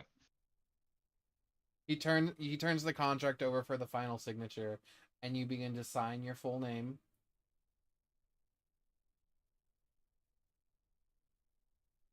Do you begin to sign your full name? I need to know. I'm calling back to our old characters. Are you ready for this? Mm-hmm. Oh, What are you signing all this with? It's just A a quill. pen. What? There's So- one signature in blood, right? One signature in blood, correct. As I'm signing, if you have any insights, Seymour. Whenever you start the whole process, I'm gonna hand you a pen. Okay. So instead of using that quill, I will use. Yeah. Okay. Okay. So you sign with the pin that Seymour gives you. I still need one in your blood. Yeah, yeah. Okay. As soon as you finish, he hands the artifact to you, Seymour. And on the back of the page, Yep. Rookendrill, Phineas, Corvexius, Obscranthius, Ebonfeather, Duskmantle III, Silent Shadow of the Forgotten Hollow, Keeper of the Seven Unspoken Secrets, Breaker of Teacups in the Dead of Night, Whispers to Owls, both real and imagined, Grand Master of Dramatic Cloak Flourishes, and High Lord Custodian of the Ravenfolk Pocket Watch of questionable accuracy. Perfect! He snaps his fingers and the contract vanishes. Ah, it's been great. So Seymour, you got anything for me, my friend? I don't think so. Want to know another page that's in your stomach? Ooh, I love tearing pages out. I don't know. What do you want from me? I may have accidentally left a hole open last time, so a couple pages may have fallen out. I don't know if you noticed. I apologize. I will reseal it, though. I like lift up my tunic and look at my stomach. You don't physically see anything on your stomach. So, I do apologize if you found any pages lying around, like, near you that you don't know how they got there or anything like that. Yeah, one or two. Well, that's good. At least you found them. Yeah. Hopefully those are the only ones, right? I would hope. Pretty powerful books inside your stomach, actually. How about we just seal up the hole for now? Okay. You see him sort of wave his hand over, and you feel this sort of like warmth rub against your stomach, and you feel almost like a hug as it stitches it back closed. Perfect. Thanks. You're welcome. So, be honest, Seymour. Uh, How you faring with the voices in your head? so far so good, I think. Are they bothering you? Occasionally, but I kind of just wall them off and poke at them when they're exceptionally ensnared to try and get some information out of them. You see him hold out a ring, and then he wipes his hand over it, and it vanishes, and you see it appear on your finger. That should help. Oh shit. Is it a ring of mind shielding by chance? Yes. Fuck. Interesting. See, I'm a great ally and friend. And A thought has occurred to me out of character, by the way. mhm. Uh, And I'm gonna be completely honest with you, Seymour. uh-huh. I was sent by a little birdie a little quest for you. I raise my eyebrow. A little. A singular eyebrow. You raise your upper eyebrow and your lower eyebrow at the same time, which is just Yeah. which is just like another string of hair that appears under your eye. Yeah. You see him sort of pull out a little note and he unfurls it and it just kind of hits the bottom of the rock and keeps rolling down. He's like, where was it? Where did I write it down? Where did I write it down? Ah, there it is. Okay. Here's the note. Traveler.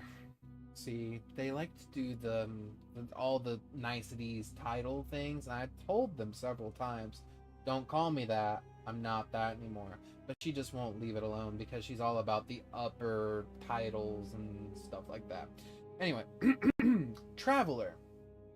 I have instructed a follower of mine to find pieces that are needed. Please direct them. So, essentially, the little wand that you're carrying, I know where a piece of it is. Oh my. And I'm assuming you would like something for that information. I would like to keep our friendship going. But yes, I would like something a little bit in return for this information. Do you have anything in mind? I like you, Seymour. I like your group, actually. Rook, you're my man, Rook. Rook is like picking up the. You said it like unfurled on the ground. He's trying to read the notes that are. You see, he points to you, Rook, and he's like, "Rook, my man, I like where you're at." And you see him he snaps his fingers, and it rolls back up and vanishes. Did I see anything good? You see one message that says, "Rook and his fine," and that's it. That's all you got. Rook and his fine. Oh no. That's all you got. You don't know what else. I'm gonna have to ask the whispers about that later. You hear in your head, I would. But Seymour, he just says, I wanna stay friends, but also, seeing as you're being picked on by some aether-like beings from another dimension that if they do find a way to rip themselves out of you could in turn destroy the world themselves, and considering one of them is missing, I have two possible options for you. One, you find the artifact and you rebuild that little wand of yours back to its full potential, because that wand is useful in more than one way. Huh?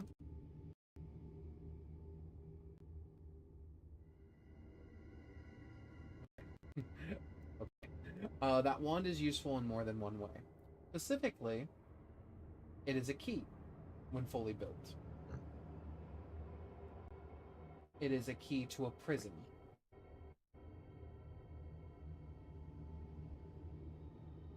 Essentially, those creatures, if their jail is being broken, you can reseal the lock with that wand. Or put them back in it. Now, I also know where your little deceit ran off to. But I would not recommend fighting him without the wand fixed. Because even if you do weaken him, they can't be killed. That is their strength. They can't be killed. So, I don't want to force you down any line or path. but I want to help you. And so I'll leave that choice specifically up to you. But if you do need me, feel free to call me. And you see in his hand, he hands you a amulet with this beautiful green gem in it, in its center. Okay. I'll take it, and I will take that into consideration. Perfect. That's all I need. The piece that you're looking for is in Spellguard. Thank you. You're welcome. It's held by the Arcane Brotherhood in their centralized tower. It is currently worshipped as the most powerful magical item they currently have. That sounds like it'll be just exceptionally easy to get to. I mean, you could always ask for a little help. I make a Maybe I'll wonderful just go page. pretend to be a dumb Cyclopian, and whenever nobody's looking, I'll just steal it. I wish I'm you the just kind of best. like stroking my chin. I wish you the best. I'll definitely keep you in consideration. Rook, I'm not opposed to it. as for your halo and wings, since you can't turn them off, are you wanting to keep them? You can.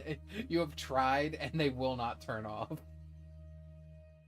You give me the ability to turn them off? I I didn't. mean, I did just sign a pretty massive contract here. Hey, fam, I didn't give you the wings, so I can either get rid of them or you can keep them. Your choice. That's fair.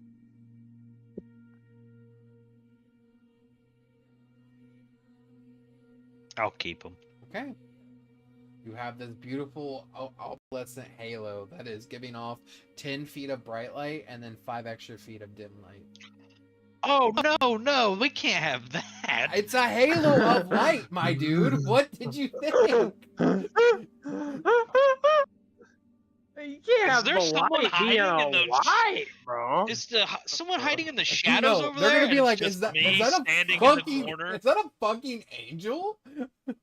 Is there a fucking angel behind that box over there? Me standing in the corner with a halo that is fucking glowing in the dark. So do you want me Don't to... worry, we'll get you a hat, and I'll walk into every place first on top of the moth. It'll be good.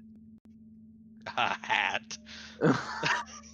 Okay, hold on. I'm gonna try something. Yeah. I'm gonna disguise self. Mhm. If I disguise self, do my wings and everything go So away? you disguise yourself as normal Rook without the wings or anything, and visually they're gone, but the light is still emanating from you because it's just an illusion. The light still comes out. Okay. Okay. So visually you look like regular Rook, but there is still an orb of light directly above you. Okay. I thought that this was gonna end. I mean, I could end I'm it. batting. Do you want me to end it? He's holding up his fingers. Look, Rook, I know... Could you make them cool shadow wings? I did... Would they make it dark? I did not give you the wings. I cannot change them or manipulate them in any way. If you want me to give you wings, Rook, that's gonna require a pact or an oath, or you're going to have to worship me. You gotta choose one. I can't just give this to you.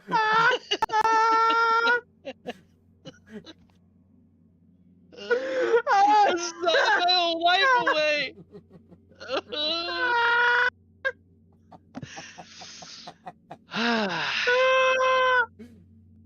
Seymour's over there just fucking dying. Seymour, could you eat these wings and then just like gain power from that? I'm pretty full. I ate a lot of that illusion over there. I can try in the morning though. And I guess you better okay. go I ahead. mean, look, if you want to keep the wings, I can give you a set of my own, but like I said, it's gonna require a pact, an oath, or you're gonna have to worship me. So I just out of curiosity, Mm-hmm. this is more of a Christian question Yeah. than a Fae question. Since you don't get your subclass till 3, do we have to commit 3 levels to Warlock? I mean, I wouldn't require you to commit 3 levels if you don't want to commit 3 levels, but if you do, then I would give you a special bonus or boon for doing it. I was just curious. But yeah, you would have to go to 3 levels if you want the subclass effect. But I Okay. wouldn't require you to. I'm definitely gonna do a ginormous consider. Okay. I like Me- this. I like this guy a lot. I feel like I'm looking a gift horse in the mouth. It's up here to you. By I won't. getting rid of a miracle, but Look, it is the total antithesis. it is. Of It is the exact opposite of you in every way. what I'm trying to do. So I leave this decision to you, Rook. I'll give you the day to think about it, and you can call me back. But if you want to keep the wings, or at least get new ones, the only way for that to happen is you have to build a pact with me, give me an oath, or worship me. Those are the only 3 ways. Could you give it to Bjorn, maybe? He would have to build a pact with me, give me an oath. You can't or take worship. this one. I can't. They're not interchangeable, my man. It's not like putting on a different cloak. I can't just take one god's power and give it to another person. Listen, I don't understand magic very well. Okay, I'm just trying to. There's got to be something, some kind of deal. Yeah, Okay, there is you know a deal. what? I am telling you right now, there is a deal that you can make with me if you want to do a pact. I am telling you that is correct. Roach is over there going like, but what's the deal exactly? Still this magic stuff. It's magical. All right. It's magical, but you can't magically just take them. Just take the wings. So no shadow wings, correct? No, not yet. Okay. He holds up his fingers and he goes up next to your ears and he says, the way you turn them off is Amen. And they go away.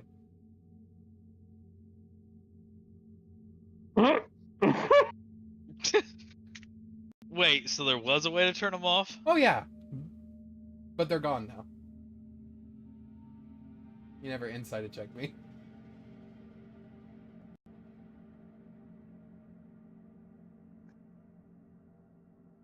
If you want them back, I'll give them back. Just remember, I need a pact. Yeah, for a deal. I need a pact or an oath, or you need to worship me. One of those. No. three. You can't take them and just move them and just fucking do whatever you want. Remember? Oh no, I can. I just chose not to. You Seymour, miracle me again. Do that miracle again. Seymour, do it now. I'll try. Okay, go ahead. Are you gonna? Are you Hold casting on. Cure Wounds? I'm in the kitchen. Yeah. Hey, Hold on, but I'm would in you the guys like kitchen. to I'll be sleep right in my mansion for the night? For free? Rook gets kind of Of course, Rook. like everything's. Rook, I don't charge you for everything. You charge me for everything. I mean, you're my best boy. Of course I have to. Because I know you'll pay. You don't like owing things. That's your greatest flaw. That and greed. Is a 13 good enough for a level 1 cure wound?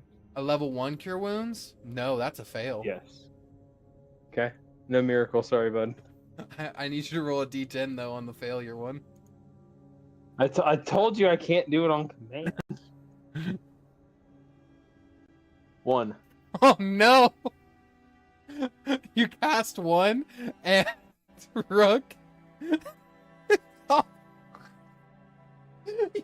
You cast a healing spell.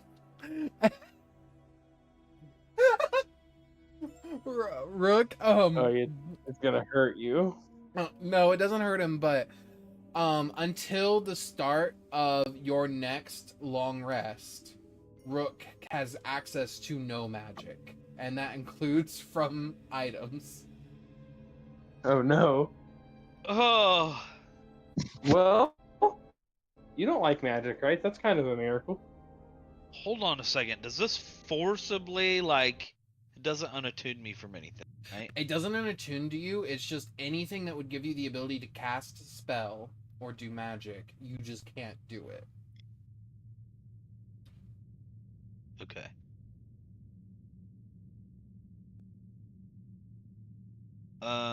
Yeah.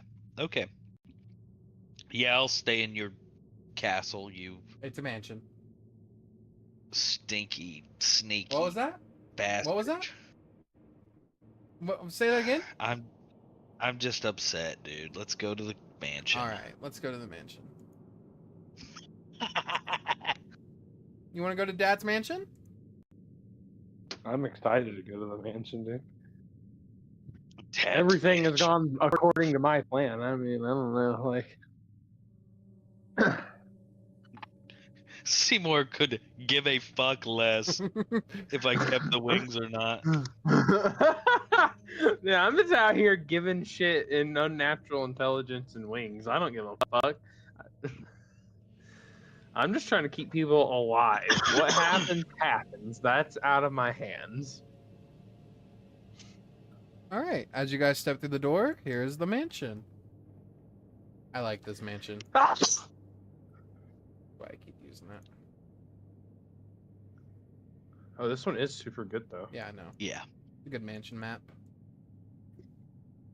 I especially like it because of the center. I do too. It's Yeah. such a cool center. That part natural is like, area. it makes sense because it's like, okay, that's his spot, you know. So Right. you guys can fuck around anywhere else, but don't go. That clear distinction is really good on a map. He sort of like steps around and says, "Welcome to my mansion. You guys can stay here as long as you want. You guys got that artifact? Good, good. I am gonna go to my room. You guys can sleep in any of the rooms you want. Just be careful you don't break any of the jars. They may be holding misaligned souls, blah blah blah blah blah, demons, devils, I don't know. I'll be back." I'm looking at jars. Yeah. Who has the divine artifact? I think I gave it to Seymour. Seymour, what would you like to do with that Mhm. artifact? Can you eat those things? Rook will ask. As you're looking for a jar. I open my mouth and throw it in.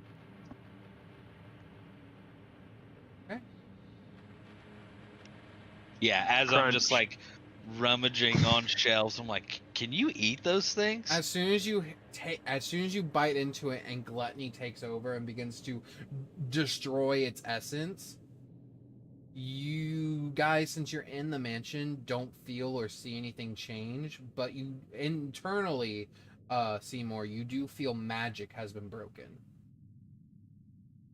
I think so, boss. Crunchy. Hell yeah. Did it do anything? Or it's not like making you a monster or anything, right? I don't think so. You don't? Can I peek my head out the mansion door? Is there a door? Yeah. You open the door. Yeah. You open the door and you just see this black void. I will slowly shut the door and turn back around and walk back to Seymour. We could just be in an extra dimensional plane because of the type of mansion we're in. That might not be indicative of what I've caused to happen outside. I don't know that Seymour is that intelligent, but that's table talk, I guess. Tolly comes back upstairs. Oh yeah! Be careful if you open the doors or windows, you'll be sucked out to the nether plane. I nod, crunching the glass of the divine artifact. What's the... Mm-hmm. Okay. He leaves. Yeah, he just kind of walks over here and sits down. Do I feel okay? Yeah, you feel fine. You feel really full, though. Like magic is coursing through your veins right now. Oh boy. You feel like your next spell could be really powerful. Seymour. Oh, shit. What's up? Miracle that guy.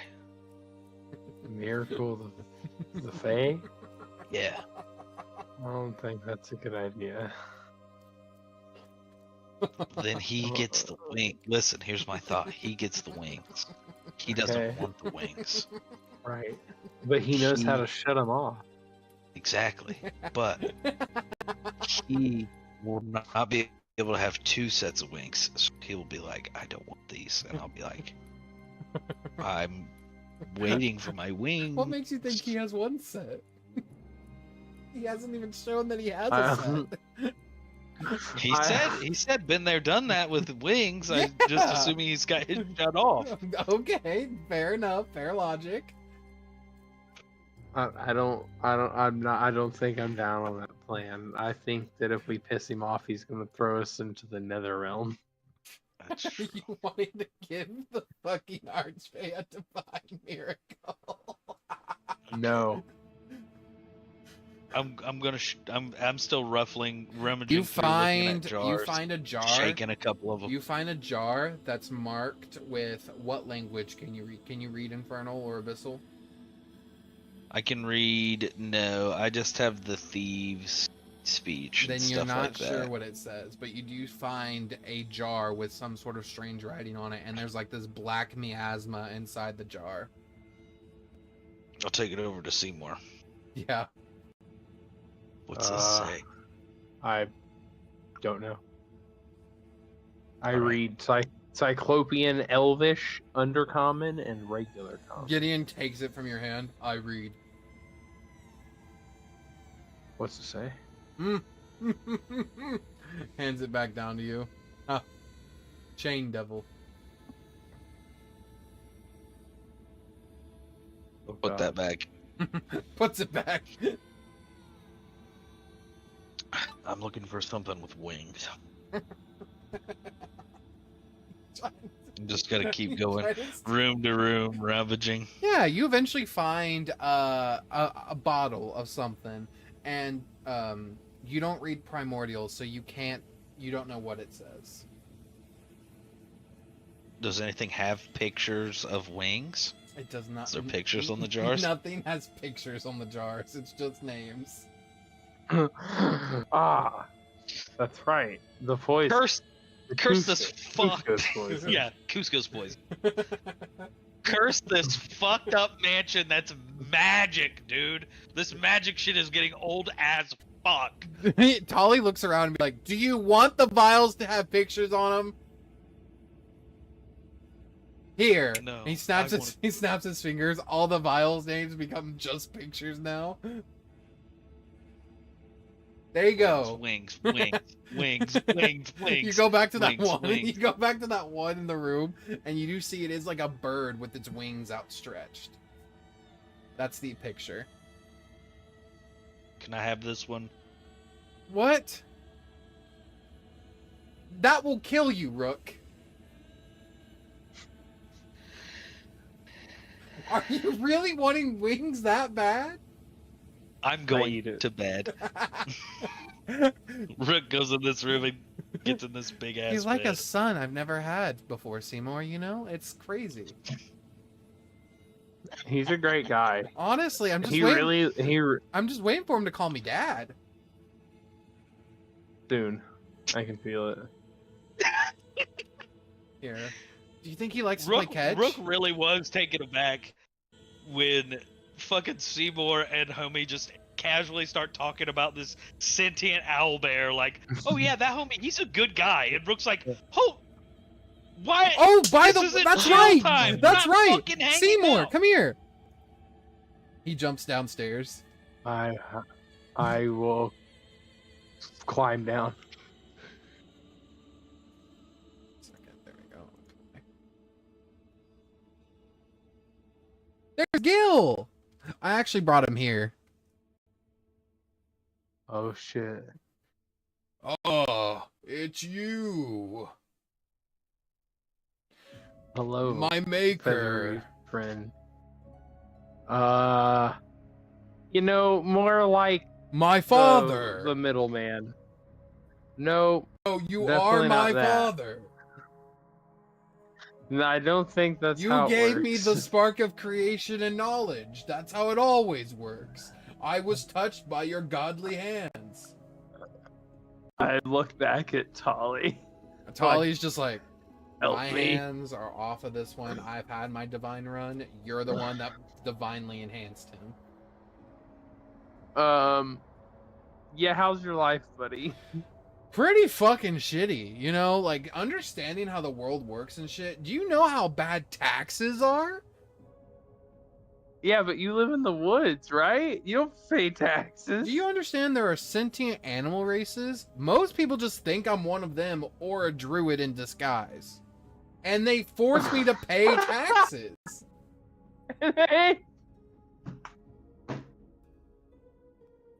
I refuse to leave. There's somebody from the fucking IRS going out to the goddamn druid groves. Not the IRS. Like, It's listen here, you hippie motherfucker. It's not the IRS. It's the WIS, Wizard Internal Services. Whiz. I mean, I could probably like try and take away the sentience if you want. He thinks for a second. He bows his head. If you do this, I will be loyal to you till the day I die. I don't think you'll remember saying that if it works. Okay, what are you gonna do? I am going to take out my gun and I'm going to put it up against his head like Lenny from the end of Mice and Men. No, I'm just kidding. I don't have a gun, but how crazy would that shit be, dude? Tali, Just the fucking Tali. 15-second fucking visual of Seymour producing a gun to execute his son was fucking crazy, dude. Tali has actively pulled out fucking popcorn and started eating it like crazy. He's like, God damn, this is more entertaining than the fucking Thieves Guild.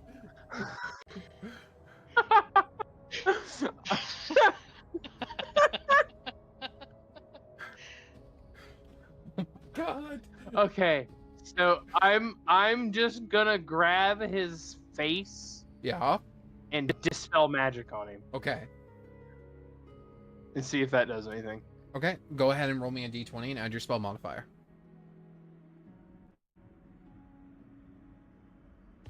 We're gonna use DM Inspiration. Oh, what's a nat one?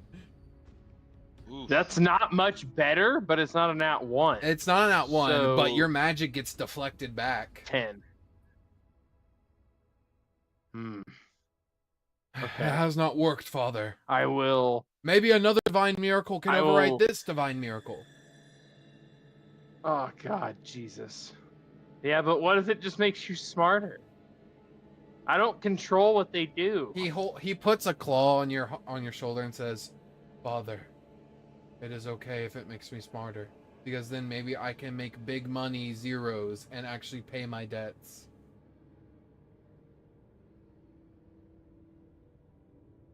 I want to be a finance owl bear guy. Is a 17 good enough for a level 1 cure wounds? It sure fucking is. Go ahead and roll me a d10.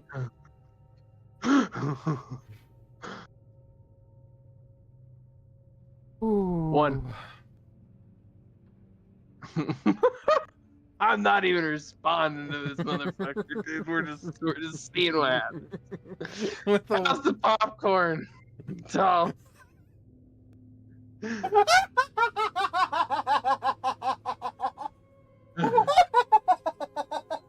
What I do to him?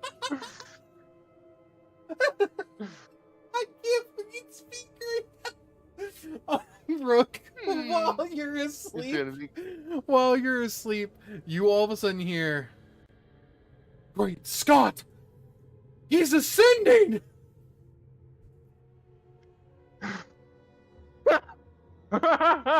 You watch as this owlbear no longer is an owlbear, but instead is a